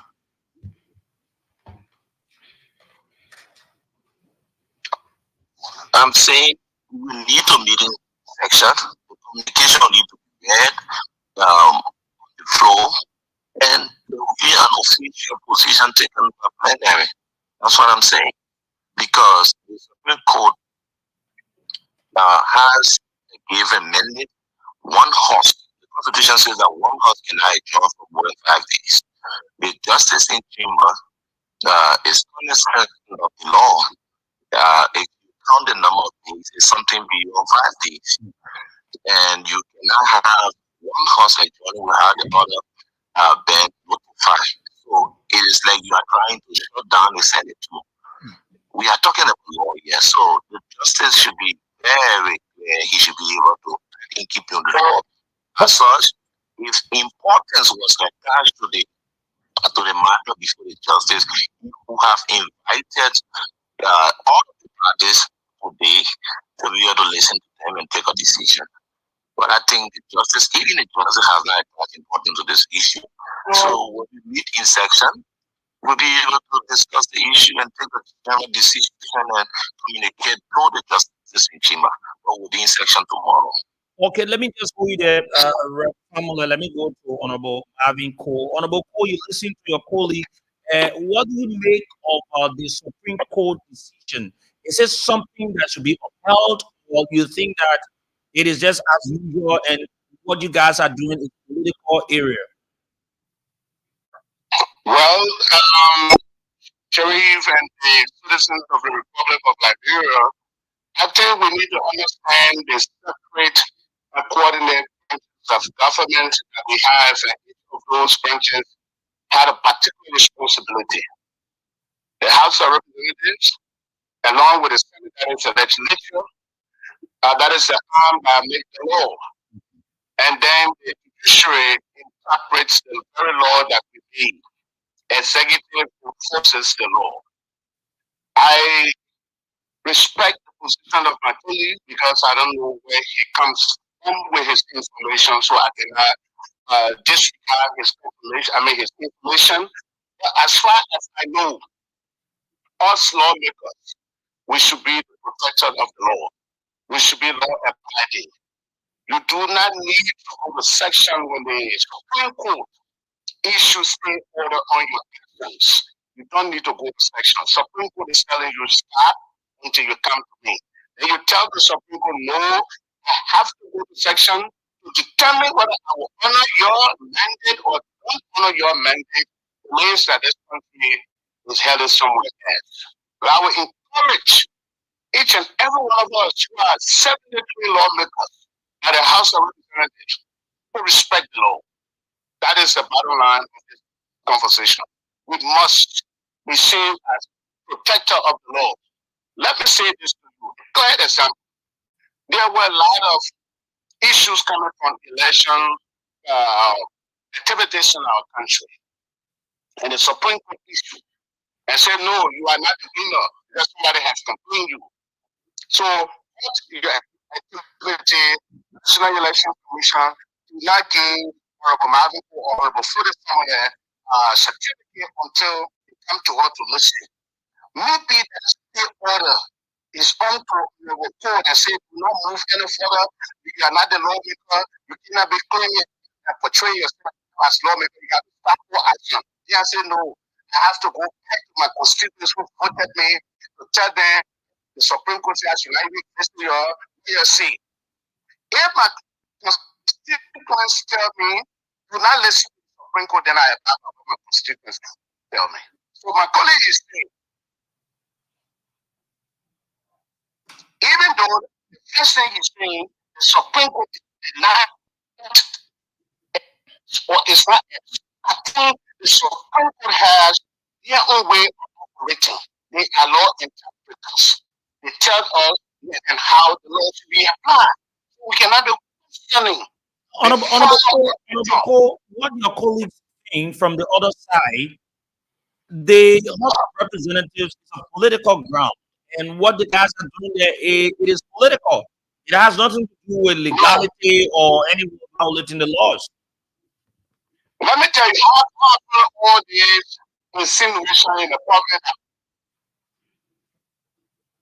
The political theater, it doesn't mean that you are not less. You are political theater to make law that will govern the state. So your activity is not just to go sit there and talk. You have a responsibility.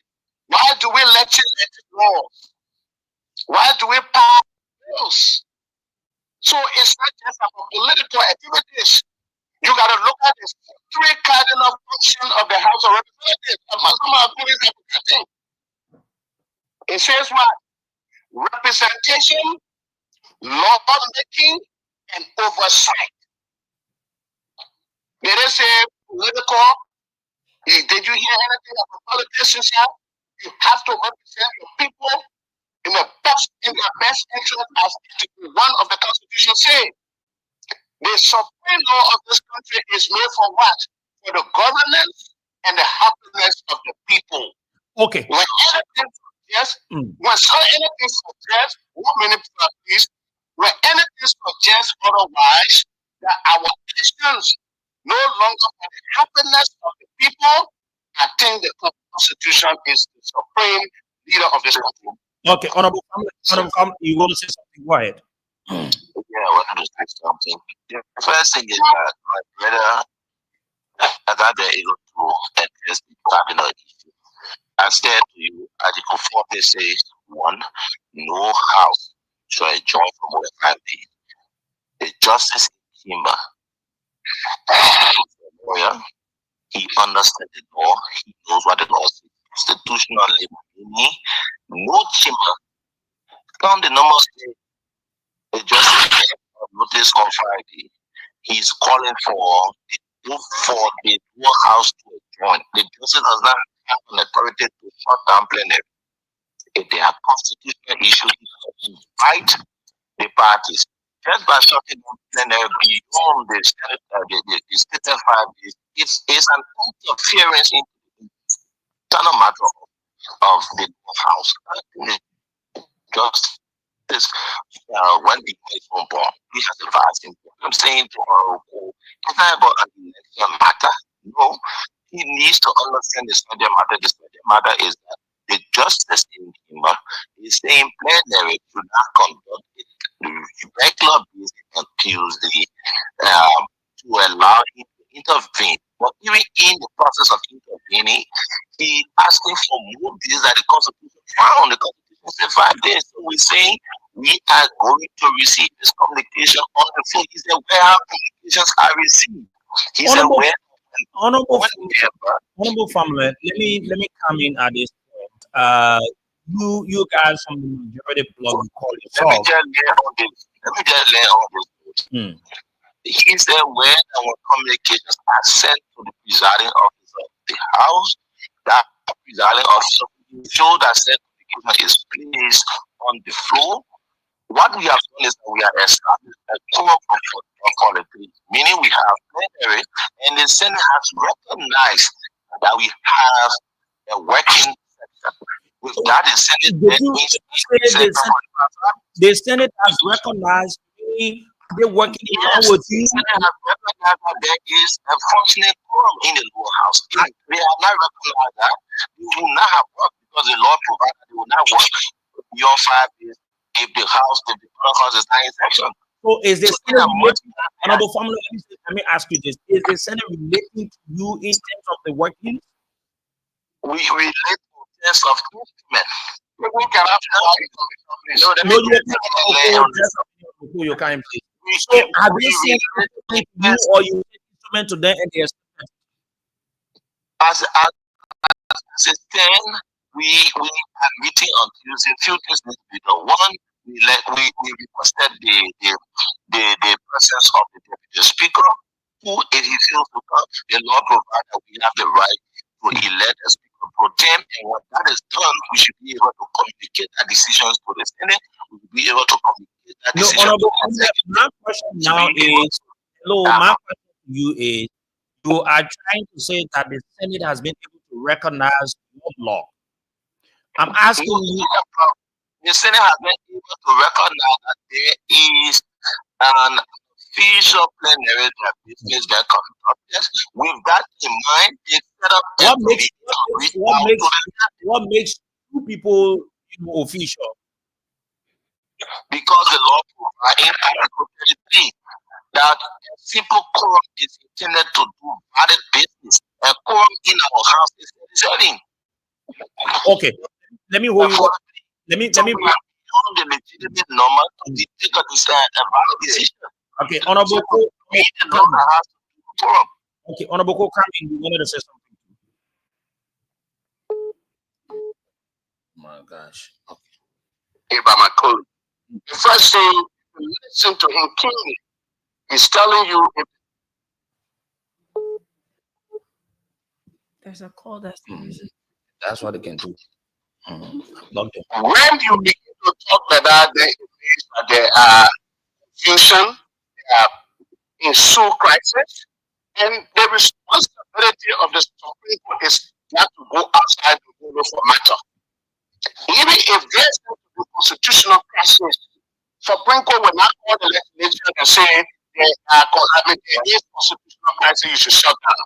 So it has to take a matter to the Supreme Court before the Supreme Court can act. That's how the court operates. Now, the speaker of the J fanaticals are not in the citation. The Supreme Court is on the side of the law. That's why Tuesday, when we listen to all we say, there are perceived constitutional crisis.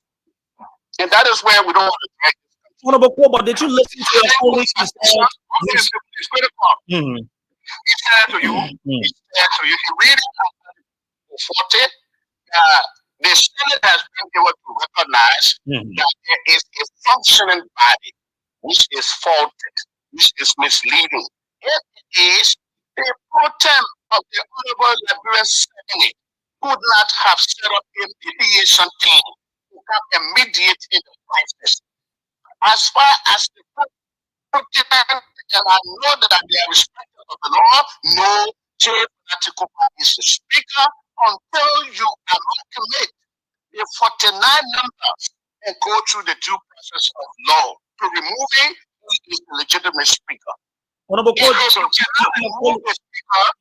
your colleague said, please, your colleague said they've given our ultimatum to the deputy speaker who's on your side that if he fails to go over to their section on tomorrow, it means you'll go and have the normal procedure in which they will get someone and then his position will be vacant. Do you think and you see that sense where it will step well for the deputy speaker?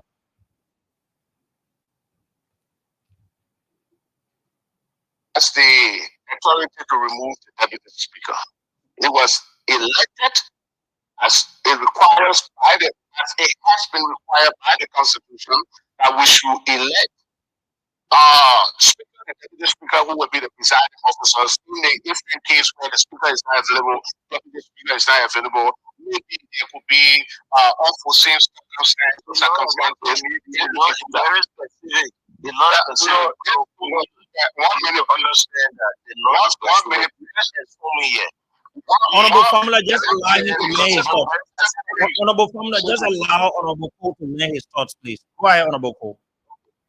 The business of this conversation, whether any other action after today's date or on Tuesday will be legal or illegal.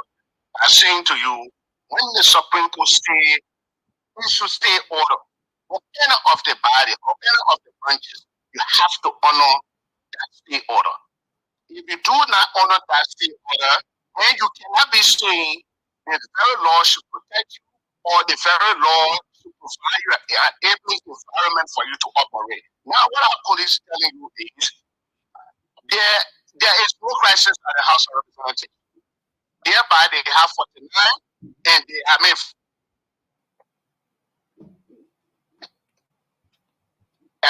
law did not say you should have 49 or 43 to operate when you have a legitimate speaker and when there's crisis.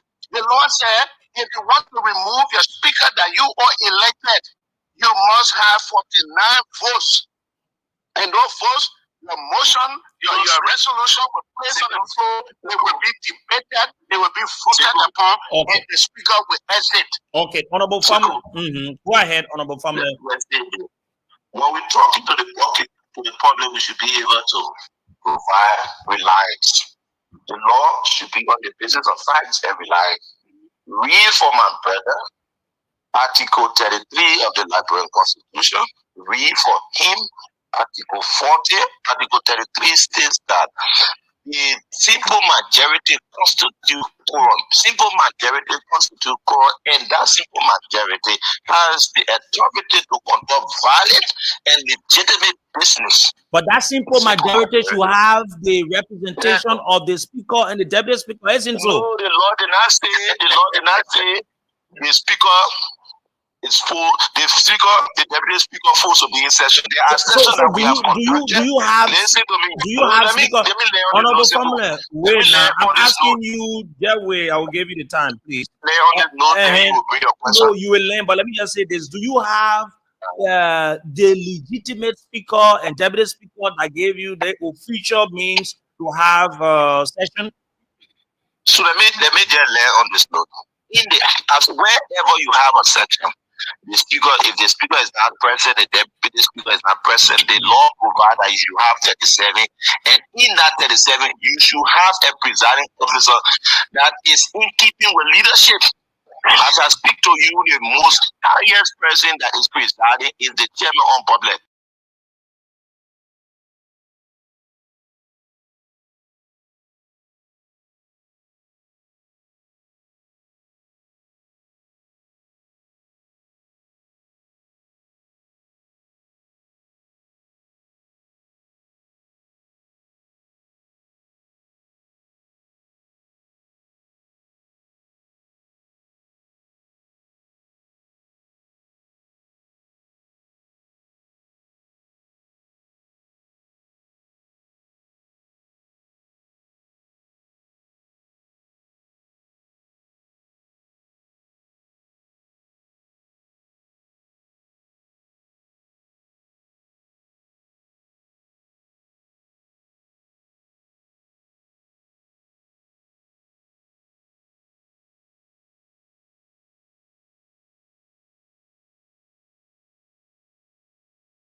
legislation, what does the law say about it, what's the procedure, what is our experience seeing speaker being removed from the office. So again, it's a great thing discussed here. Hopefully, after people understand exactly how it works, because if you speak to politicians, everybody is in the way they feel. And the way they put because we're saying When we are going to see exactly how we think it should be, how we think the law of the house it should be, how we think the constitution says, because the constitution is right to our statute, and the rules of the house of representatives is statute. Okay. Like any other committee, the gender ministry, committee, and other ministries that are not constitution, but through an act of the legislature. So again, what does their law says, what does, and then what take the framework of the constitution meant bring out Article 33 and then Article 4 we talk about. So again, you'll be a pleasure to with you today. Okay, Gerald, you been to the Capitol building there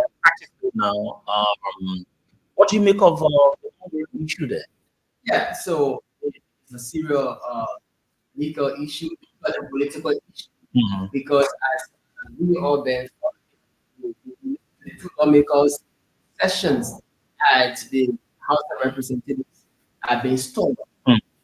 There's no session, and even though the majority still have a session, but the speaker and the speaker, sergeant, and the chief clerk and the clerical staff, they are also in no session, because in the chamber that we divided over and the speaker and the deputy speaker, each time they move only. So the record there is employment. This going first, they compel the majority to in accordance with the rules. And since they can't force them to come out of the office in the session, they flow to the court and they are seeking intervention. At the majority block, they are claiming, they are claiming a forgotten session, but it is seeing whether the session is being recognized by the executive and given by the Senate. So that's what happened. The process still makes the House of Representatives. What do you make of it in a sense where you cover the place, you have things are working there, and both sides? Do you think who's doing who? Yes, so basically we've been following rules. Certainly started with the rules, and based on the rules, you would know that the speaker has not been removed. Okay. The speaker is still legitimate because the constitution and that rule say that you should have an absolute majority to serve. That is, since they are 73. Go ahead. Since they are 73, you should have 49 votes to remove the speaker or any other member. Even to expel a member, to suspend a member, you have to have 49 votes. So once a block has not reached that number, then you cannot remove the speaker. The speaker is still legitimate. It's still the same session. Yes. But his colleagues are not going in there. Yes. So his There's no quorum. Yes. Of course, there is no quorum. The rule says there is no quorum. The rule says that the 70 at least because 73, the minimum is 77. If there is no quorum, you compel people to come to quorum. Okay. The colleagues are there to have their own session. And as I said earlier on, once people are the rule, you know everything in rules. The rule says that 49 should be removed. The speaker has not yet removed. The speaker is not absent. The speaker is going to session what they need to do. The deputy speaker, the court presided, the chief clerk, she was elected for 6 years as the head of the body that for the record of the house. She is going there, marching around for security. He is also in so many people. So everybody is there, and everybody is absent from the prayer. Everybody is there. What is not happening there is that they are having quorum. They are setting the needs stepping to the quorum. Okay. So that's what happened.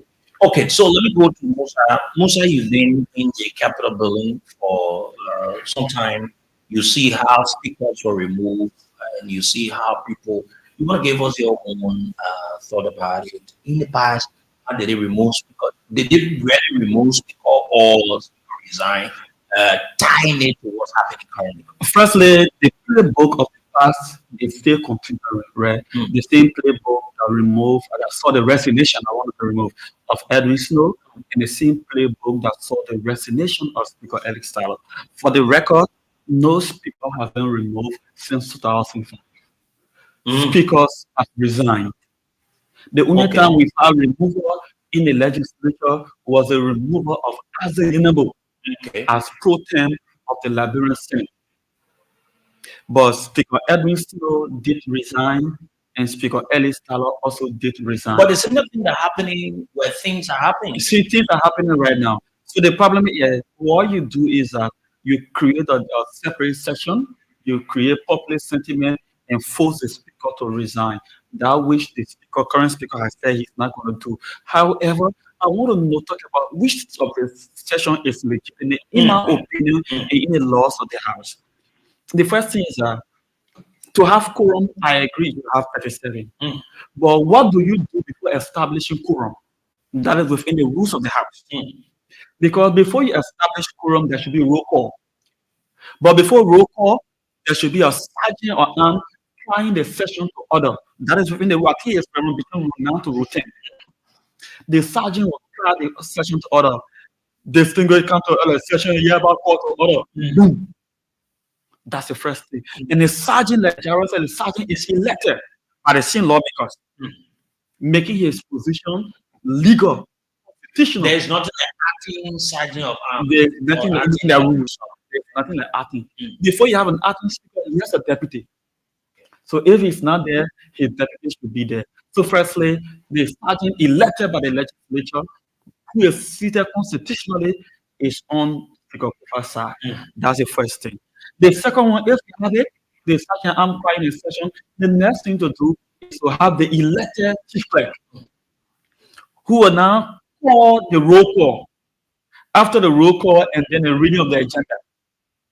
So if the chief clerk elected by all of you is still seated one place, that's the other one. Then you have the speaker and the deputy speaker who are also elected by their colleagues. They are also seated. That's it. That means the structure of the legislature of the House of Representatives is always seated to where the regular session is held. That is to establish the legality of that structure as per the rules of the Constitution. That means with all of that structure, the structure of the speaker is intact. So that brings me to at what point you have a speaker potent. You have a speaker potent if, number one, the speaker is not there. Maybe the speaker is removed in this case. Second, the deputy speaker is also removed. Then you have a speaker potent who will sit there and then 30 days, 60 days for election, or if the speaker is not there, 60 days the deputy speaker can call for election. So in this case, frankly, there is still a speaker. There is still a deputy speaker, and there is still a House of Representatives functioning. Again, let's go to Article 33 of the Constitution that you just read. Article 33 says the simple majority for both houses is simple majority. In this case now, it's 37 for the House of Representatives, it's 15 for the Senate. However, the Constitution says the minority. I will come to the frameworks of the Constitution. They say the minority shall join from time to time to compare the majority to come. So what that means, the frameworks of the Constitution, you have to know in constitutional law is that the Malay knowledge. I don't have much experience there because I'm just a graduate in law school. So you get law. Sometimes you have to know the frameworks of the Constitution. What you think what were they thinking? What were they thinking about? They acknowledge that there will be majority who will not go to session because they didn't say the majority will compare the minority to come. They say the minority to compare the majority to come. That means the Constitution acknowledge that there will be a time majority will not come, and they have to compare them to come.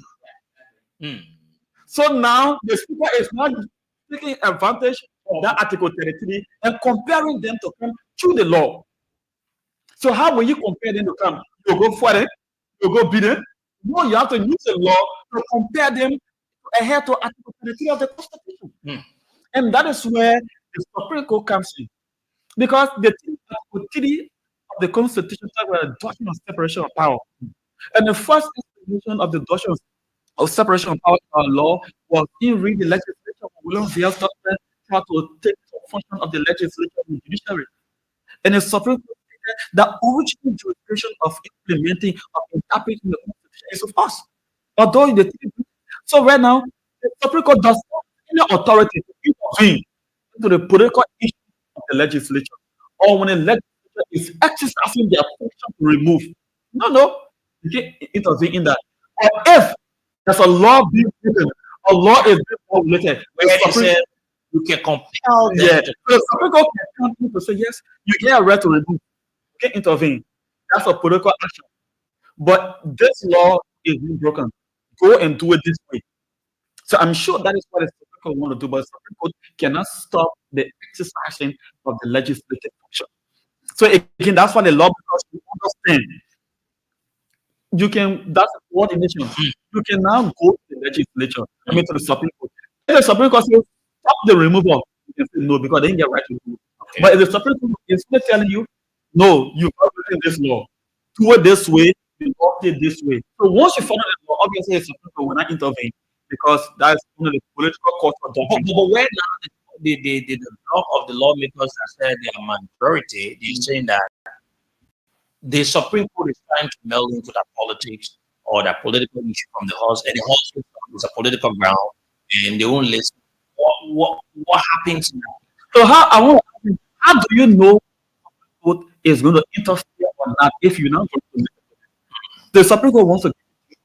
Once you come to the Supreme Court and says, no, what we are doing is a political process. It's in line with our function under Article 30 down and talk about the functions of the legislature. So if that's the case, yes, then the Supreme Court. But again, if the Supreme Court reviews and with a certain portion of your law, which is a statute, or portion of the Constitution is being violated, the court has a right to intervene because they have original jurisdiction on interpretation of the law. It's the original jurisdiction. Nobody can take that from the Supreme Court. Is this different from what happened to Edwin Snow? Yeah, Edwin Snow. Okay, because the Constitution says session should be in Monrovia, in the capital city. The other group, because they were renovation of the capital building. So the next group, no a group were at the pavilion. The other group went to the United Conference Center, which is in Virginia. Right? That's a city. Yes. They have a city mayor, they have everything. So that's a different city. So Edwin Snow went to court. So what the guys are doing is unconstitutional. It's against the law. We should be one place. So the court said they went there at the time. That's a president of the legislature going to court. When they went there, the Supreme Court said, yes, Snow is right. We're not stopping you to remove Snow. You can't enter and remove him. When the guys were coming to town to remove Edwin Snow, he resigned. So there's a precedent, and that's not the only case the Supreme Court has intervened. During the Cabinet General situation, Cabinet General team went to the court and asked the court to stop the process. Again, the legislature went there, and the Supreme Court said, no, I cannot speak to this. This is part of the rules of the House. It's a constitutional matter. It is the original function of the legislature. So it's a political matter. I can intervene. The legislature, the list will not go. Okay. They went, so they are pushing of the legislature going. So now the legislature now cannot say I will not go because they are pushing the court before they went before the Supreme Court. So it just meant that they listen to what the Supreme Court, says. Calm laws know what are the issues, and we look at the legality part of it and decide as to what we can look at. And that's it. All you have to go before the Supreme Court. They will tell you this is a situation, this is not a situation. And the guys there are cognizant of the process. They know the political culture doctrine. Even first year law students know the political culture doctrine. So the Supreme Court will not intervene into political matter. The Supreme Court will not intervene when the legislature is exercising a constitutional function.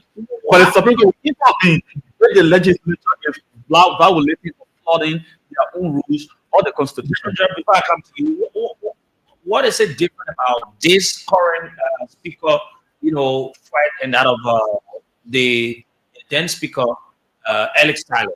Okay, firstly, almost similar. The first thing, there were people who wanted to move Tyler, people want to move the current speaker. Firstly, there were accusations of bribery at the time. Yes, there are accusations of bribery now. There were people camping at the time. There are people camping now. So you see, the playbook is the thing. The people of the Alex Tyler, they didn't have the number to remove him. The current people do not have the number to also remove him. So I just want to talk about the similarity. So it's similar, like I said, the playbook is the same. Yes. So there is absolutely nothing to the person leading now was also a real leader at the council. Koga is Koga was a real leader at the council. We've discussed that, and you always see the time. So again, they are playing by the sequel. The only difference is, and I don't know how the Kufa allowed this to happen. They got number of 42 too early. Yes. So in past, the guy will start with 10. They will be 40, looking for number. They go to But it's been playing for months. And my problem is, you just too far. you less than 1 year. How a guy you're putting for 43 quick? You have the gavel. You have the power. You can get the guys for you. You can play in there. You allow the guys to move from the 35%, 50% voting against you. Right? So you allow the guys to move from 30 to 43. That is not a good leadership sign for the speaker side. If I was the speaker, then I know on the ground. I have 2 years on the ground. Once a notice comes to me, I will move in. I will move into as a group. I will do whatever is in my power to get people on my side. But sitting there to allow the people reach for the city, they only remain about 5 to remove you. Doing Madam time where you think the president can intervene directly and then call and then more money comes after you finish. So as it is right now, every removal of a speaker will have a dark hand behind it. That dark hand mostly the president. Yes. But at the beginning, always the speaker on the president intervention at the beginning, not speak physically. Because doing that will be a violation at the beginning and the ground for impeachment. But sometimes, if the budget is not right now, the situation our work is not so. The other men ain't get money, number to move the speaker. Yeah. The speaker ain't get number to do quorum. So nothing happened. So the entire government where they will say, just for the sake of the country. and that's where I come now. If the government is poor, the budget cannot. I think the law says, PF law says, 1/3 of the budget you can use it for salary. Once they want TFNE, nobody will take salary.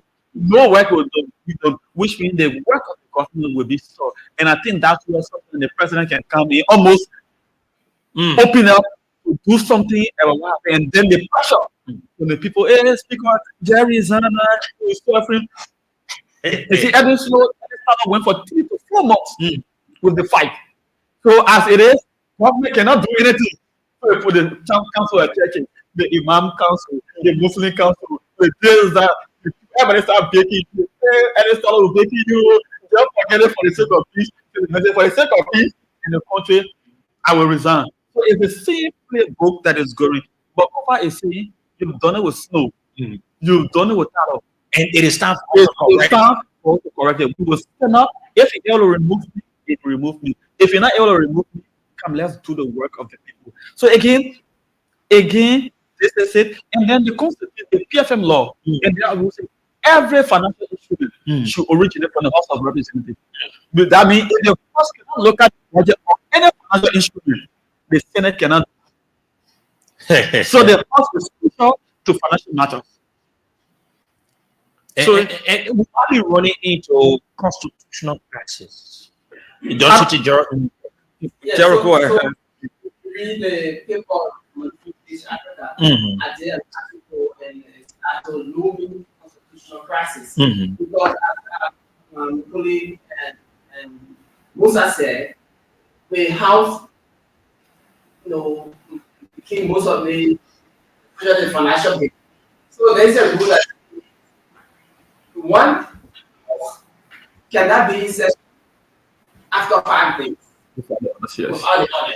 I think Article 40. Yeah, one house cannot be in session after 5 days. So 2 days. And as we said, happy. I don't know whether it established whether it is recognized by the Senate. Or on the side of the speaker, the record say no quorum. The 2 days has passed. And the justice in chamber sat in them on November 4. By that time, the stalemate continue, they will exceed 5 days. Are we listening to me? Mhm. Yes. The justice in chamber didn't start them today or tomorrow or on November 4. So if the stalemate continue, the deadlock continue today, they will, one house will be sitting and they will exceed 5 days. And when that happens, the Senate will not function again. So there will be constitutional crisis. Meanwhile, the law say the budget should be in at the end of this month. Yes. Yes. And the president has been facing another problem with the budget. So So I think he would like to start the process on time so that the project can be properly developed. So if it continues, there will be a constitutional crisis. And I think that is where the majority bloc are angry. We spoke to some of them, and Chairman Coker said he expected the justice in chamber to inform them early, maybe today. oh, so you're looking at the time Yes. limit way next. Wait. Hey. And the dialogue continues. Because the majority will not let it go. Because they won't listen, they won't play up to the playbook of the speaker. And then, smart game.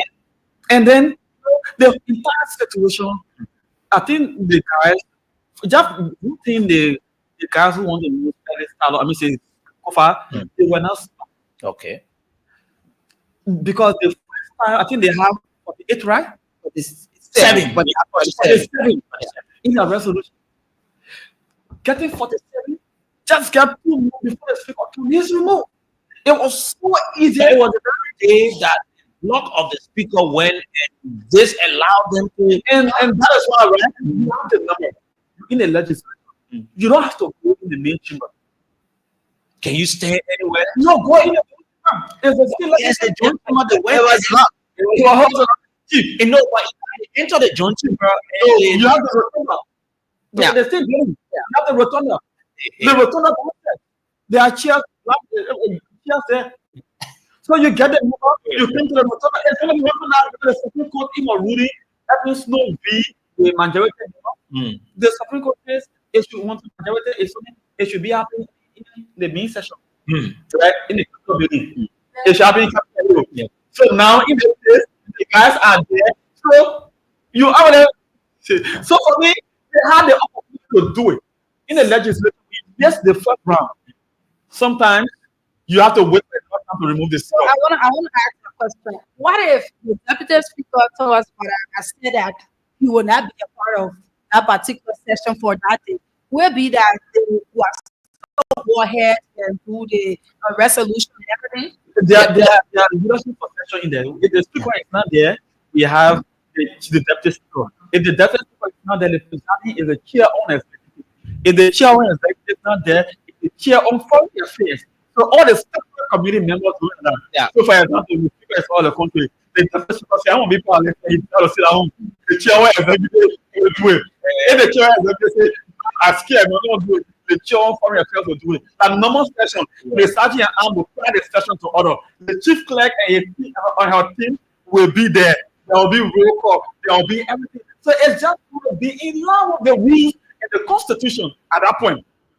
Because you already get a resolution with the number. So it was so easy. Now the next ball.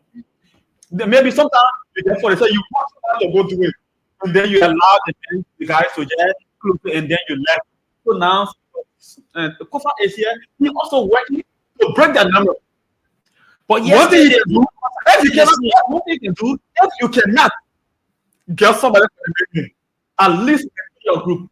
You know how many people need to do this fight? No, just no fighting, nothing happening. He just need 25. He just need 25 person to just sit down.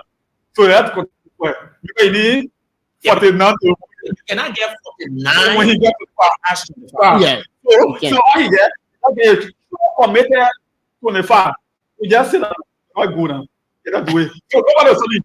At the end of the day, we're gonna stop it. At the end of the day, nothing will move. We got a 25 minutes. We just sit down. Let's go. This, I will say, the Senate will not do anything. You know, we need to have the people will start making the pressure, the traditional leaders, the religious leaders, and you know, say for the sake of peace, that's the reason what is happening. But to get to remove, it has not happening. So in this case, do you think Honorable Kofa, who is the current speaker, will try to leave the position? Because this is a legal person. He understands what the law says. Yes. I was speaker too. I just let me ask a question. If I was speaker Kofa with the law, I believe him. If he ever remove me, if he can remove me, when I mean, I'm the law. But again, and law play in the future. Sarah, go ahead. Yes, so like you said, this speaker is a lawyer. Unlike the past speaker, I don't know whether they were lawyers. Law school, but you're not It is a lawyer, in fact, one of the best we have around. Sure. And what else around his character?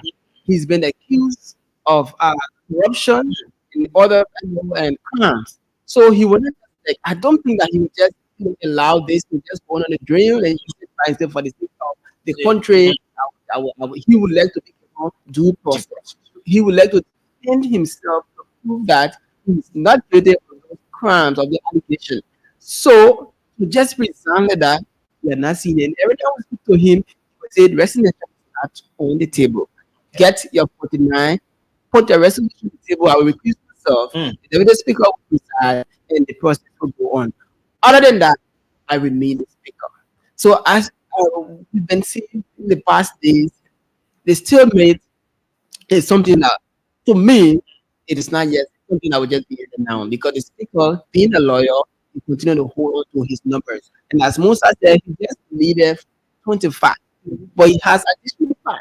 And he has the evidence speaker on his side up to now. So now this is the point now, right? Let's look at the deputy speaker issue. Even though we have ended by 10, but we'll go up small because this is very important. The guys on the other side that call themselves the majority bloc, they've sent out 2 communications.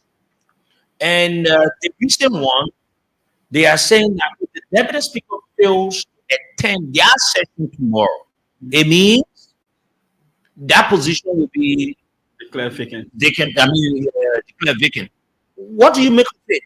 Gerald, then we'll go to Musa. Yes, so firstly, how do you declare the deputy speaker position vacant when he's still president, he's co-presiding in the chamber where you have the speaker, you have the chief clerk, and you have the sergeant at arms?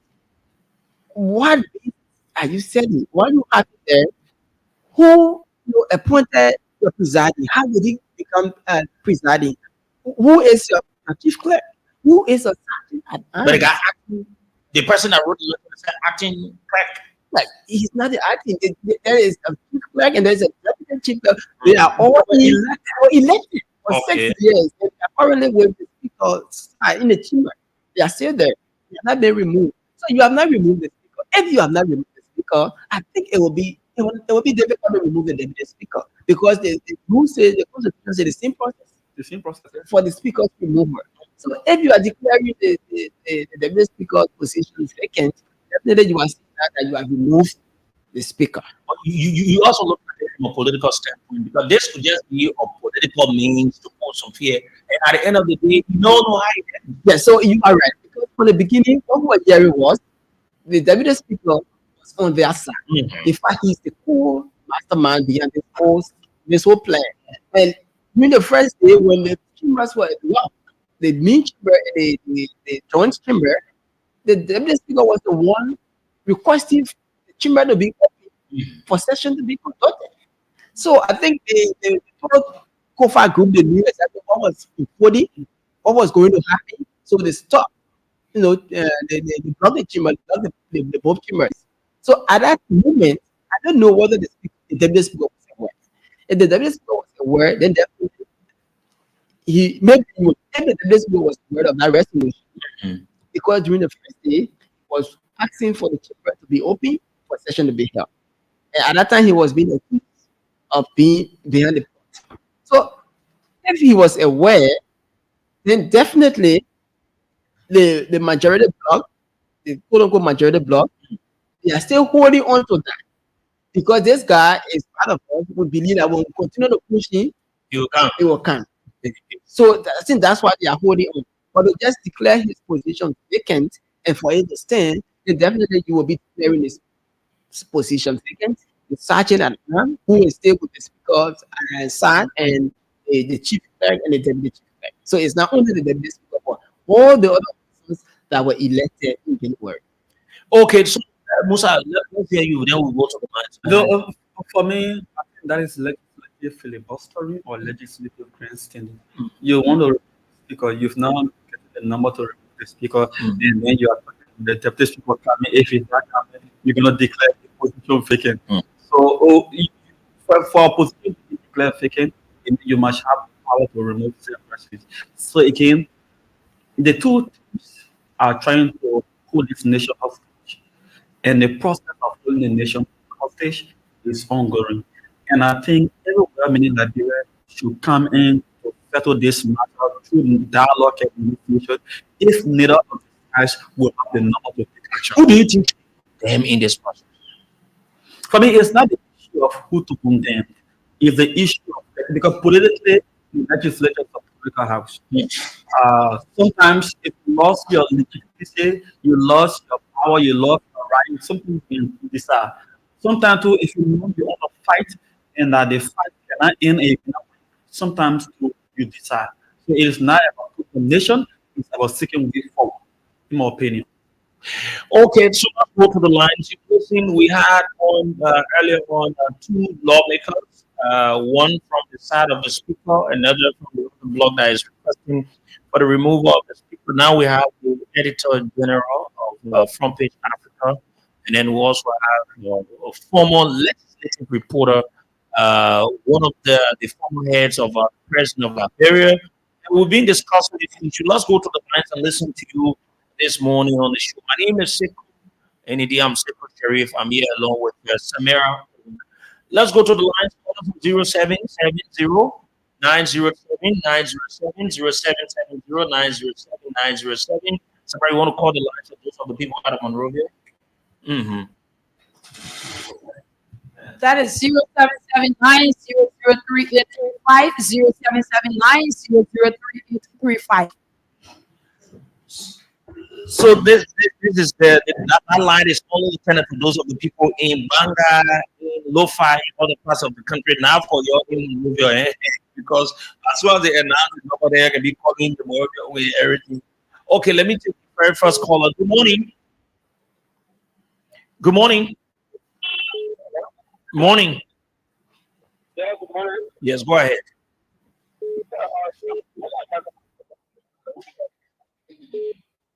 All by you, go ahead. Yeah, that's just the correct mistake here. I was not better. The more better, the less better. The more of my brother is very clear. The more they which is the non method of the party. Then we are sure of the decision. How much we have for the class. You know, people are down because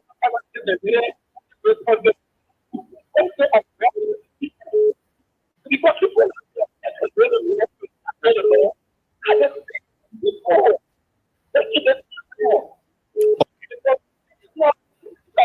Okay. Thank you. Let me take this. Good morning. Yeah, good morning. Good morning. This is Jesus and I call from something. Call from Grand Bassa. Go ahead. Yeah, I want to say thank you first for this platform is very unique and it's very educated for us. You don't even know and workings of our legislation. You see, most of the time we blame our legislators and people that we elect. But over there, they cause it. Sometimes we are responsible to these things. We got a law that is correct. And we also wonder what to do for the stick to the law. Pretty soon, as you say, soon come and start expecting pressure and let it be that day. Because if you call us a suffer, let me suffer. Our law state. We should be doing that kind of thing. We don't want them to just get to us. I mean, the younger generation coming out will. So I thank you very much when you grow up. You guys, you pray that you can find people so they can do this to thank you. Okay, thank you. Let me take another person. Good morning. Yeah, good morning. Good morning. Yeah, this is Bapulu, go ahead. yeah, for me, in the road, people remain in power until the people can the life of nature to remain the speaker because these are still now only 9 hours in Liberia. Then the right thing is the law is the law is the issue and self-control in our there, go and lobby and get it for the master and remove the people. But don't use political base to remove the people. Thank you. Let me take another person. Good morning. Good morning. Morning. Good morning. Good morning. Sorry, you said? Oh, you're calling from Bon County? Yeah. Go ahead. Let's hear you. Thank you for the discussion. As we all aware that these are used in all of the days. We pray that our honorable party should do reference and the need to teach the generation who follow the rule of law, but taking people on their feet who is very necessary. So we want for you to do. All right. Thank you. This person. Good morning. Yeah, good morning. Good morning. Mama, we're on from Cabinet at this time. Grandma, making this line for those of the people out of Monrovia. Please, Grandma, sorry for that. Good morning. Good morning. Good morning. Let's hear you. Yeah, this is Dara. I'm calling you from Southtown, Bombing County.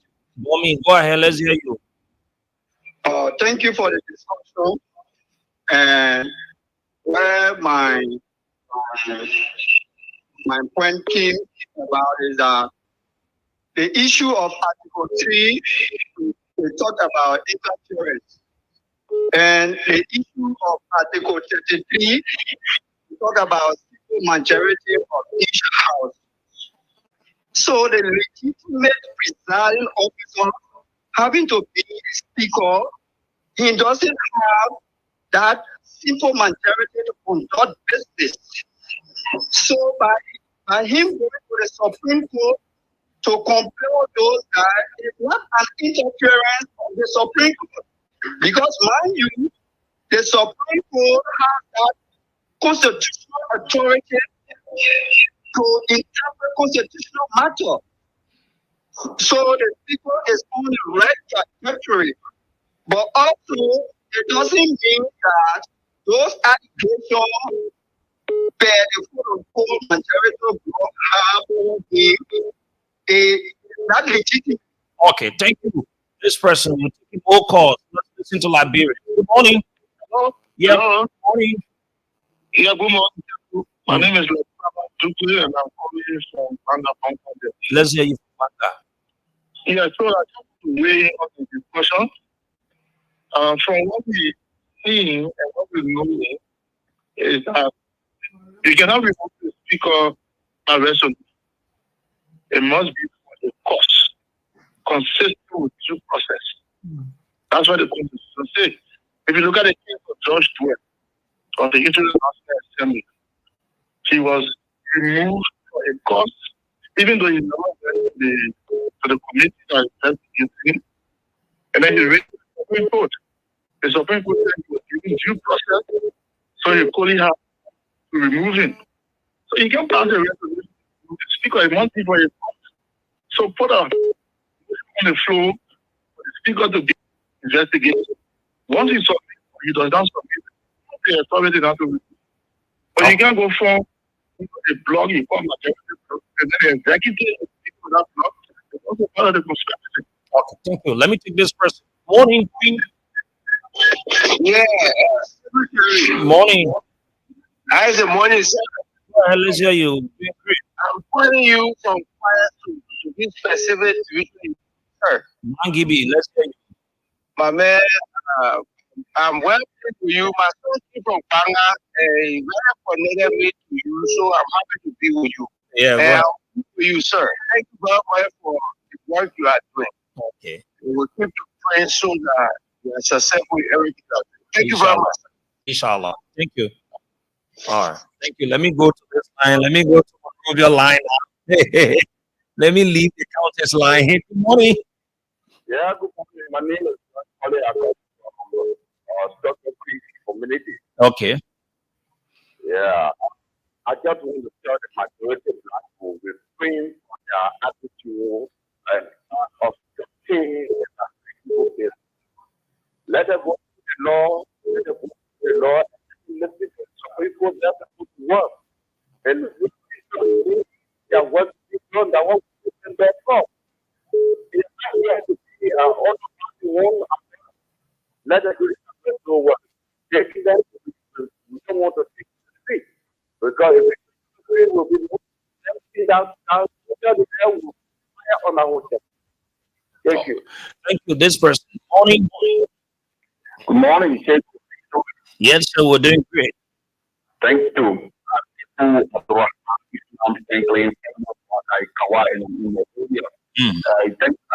the opportunity this morning to allow me to speak on this platform. Yes, say about this whole mentioned later. They put some of the statements made from the block, specific to each of you can use a book. It's clear because we now understand when we need to audit, we do that audit that we need to justice that you guys have to be clear that it's an audit, it is an audit that is coming to do something, it's going to show that and we do strongly moving forward. That's the kind of audit we were talking about. So that audit I would say this morning, bring it back. So from that point, I understand himself is that you the laboratory. So laboratory needs to be talking about that. Away, I mean, no, but I think here because the other is all of this on that. So I mean, the majority are pushing the policy war that the method of going celebrating. So now the people are so now honorable things to business be done. Thank you very much. Let me take another call. Good morning. Yeah, Morning. let me say good morning. Studio. Real quick thing, I want to know, in case that a group decided to go to the one chamber, the readiness group, and say, okay, we are here. Let's see what you're going to do, and let's settle this case. And that's okay. Is it used in the constitution, or I just want to speak to that? They got it. We'll talk about it. Let me whether it works. They will talk about that. Good morning. Yeah, boss, good morning. Morning. Grandma William. Yeah, boss, good morning. Okay. I have Boss, let me say just to your this morning. You know, boss, for me, I was still with the sound of the speaker. Before the speaker be removed, there must be a cost. Why you can come to us? Why you can go at the and then you put it on the floor, you have to pay on the cost for it. I get a due process is done. But then you'll be going to another place, another place. The B, black B, black A, black C. Why are you going to the same process? And the speaker is all loyal. I don't think the speaker, because people are red, they still have to slow. And that's what I want for you to do. They still want to happy. You'll be causing all delay. They will see that go for the sake of peace. Let us speaker. But for me, I will tell the speaker today, no sake of peace. Let the people in the country. We can do business as usual. They can do business as usual. First day a grant, enough for on him. Then the record process is process, and then you can see how better we do it. But not to be having meetings. So I still want to stay in his grant. Okay, thank you. Let's take this person. Good morning. Morning, thank you. Good morning. Thank you. This is I've been trying to this morning. Go ahead. Let me say morning to you for the finance of Lima consistency this morning. Well, let me say, man, leader, I say all the administration but I would like to say this to the Liberian people, our Lord, because people voted for them. And what we do as the citizen of this country, as people during the period of history, when our holiday, they're going to Apple and Thomas. How are we going to be doing this? Because the lawmaker have said that they have funded through, they are 43 lawmakers on the other side. And we're going to be visiting all the houses that the people that are in a district. They will go to them, we're going to find a signature for the Liberian people that voted for them. If we fail to do the Liberian people work, and we'll make sure that we'll go to you, our 50,000 the job. Okay, thank you. Thank you. Let me take 2 more calls. Yeah, we conclude. Morning. Good morning, Sekou. Morning. My name is Alex, and I'm from the UN Club. Well, let me appreciate all our voice to be here. I think Sekou, the Ghana city of the they respect the Supreme Court. I think one of the points we read the situation is right. Who only guys are saying us? Because if they say what the condition are, I believe get it. No, we don't want to get it. Constitution. They can't go into the like they were proud of the retreat the Supreme Court or the move on the because only people have faith. We just the right thing that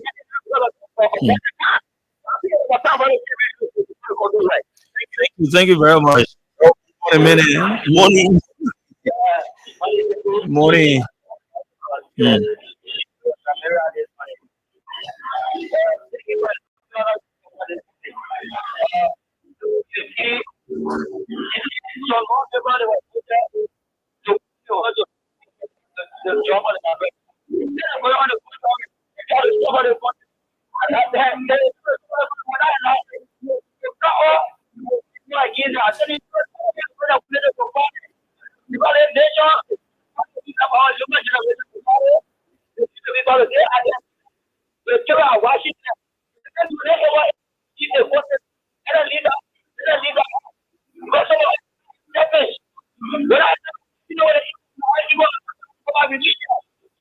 Okay. Thank you. Thank you very much for the time we've got to take all of your calls. I want to say thank you. Let's go back to our colleagues in you. Okay. Okay. So let me just squeeze in. Good morning. Morning. I'm George. Okay. Go ahead. You know, What you ready? Okay. Let me private take our money.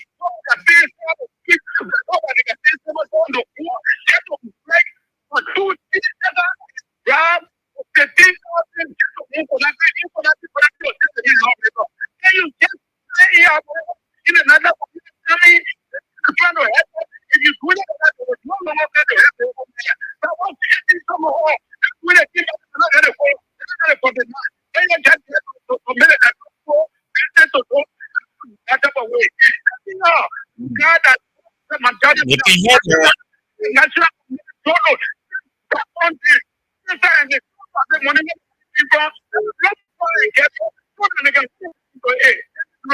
Thank you very much. Thank you. That's what it's called. We're not taking calls again from across the country. What's up? Please hold your calls. We're going back to our guest. You guys listen to the callers. I think one of the guys asked a question. Is it possible? Yes, it is not really. It is very, very difficult because the speaker and the deputy speaker join them.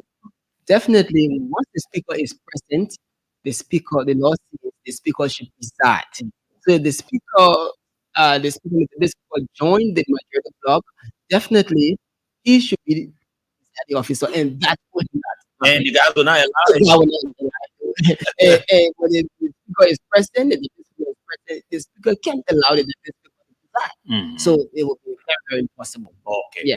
Okay. Okay, in short, with that, if you have probable cause, you have the rest of everything.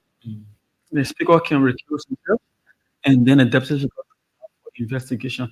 If you have the number, That's why the and, speaker, and committed. if the number is there in the resolution, the speaker cannot resist to recuse. Exactly. His constitutional and legal mandate to recuse himself, allow the deputy to preside, and then he goes through due process and is removed. In going through due process, do they bring their lawyers in the house there? So there has been no due process of such due process. Sometimes is to be given as part of the Supreme Court to define what is due process. If you want to be represented by a lawyer, the lawyer can be represented for you. You see what you've been accused of, and then you meet your accusers, you have your time. You just a year you can the court will not condemn you with a year. The house will not condemn you. You have to respond to the counts because of political process. They will still go to voting. Yeah. So my time there, I've never done that before. Okay. And in fact, it is so crazy because I think our first time witnessing the impeachment process was when Justice Daniel was in place. Our time now. So, but what we usually see is that the lawmaker is accused of something like in the case of Oliver, the plenary set up the committee and ask that committee to investigate the person. So usually when Representative Coluba is being accused, the committee is set up, he's sent to that committee, and the committee investigate and recommend To the to the plenary. Plenary is highest decision making body of the house, and so maybe when maybe 49 the resolution is presented on the that floor, will be maybe that would be the speaker who would be the presiding can set up the committee and subject a speaker Investigation. to investigation. okay. Let me say thank you guys for coming. Is there anything we call it a day? I want to really appreciate the both of you for coming this morning. Yeah. Thank you so much. Okay. Okay. Okay, that's it. We've got to Samira. That is it. I want to say thank you to my two colleagues in the media, Gerald from Africa,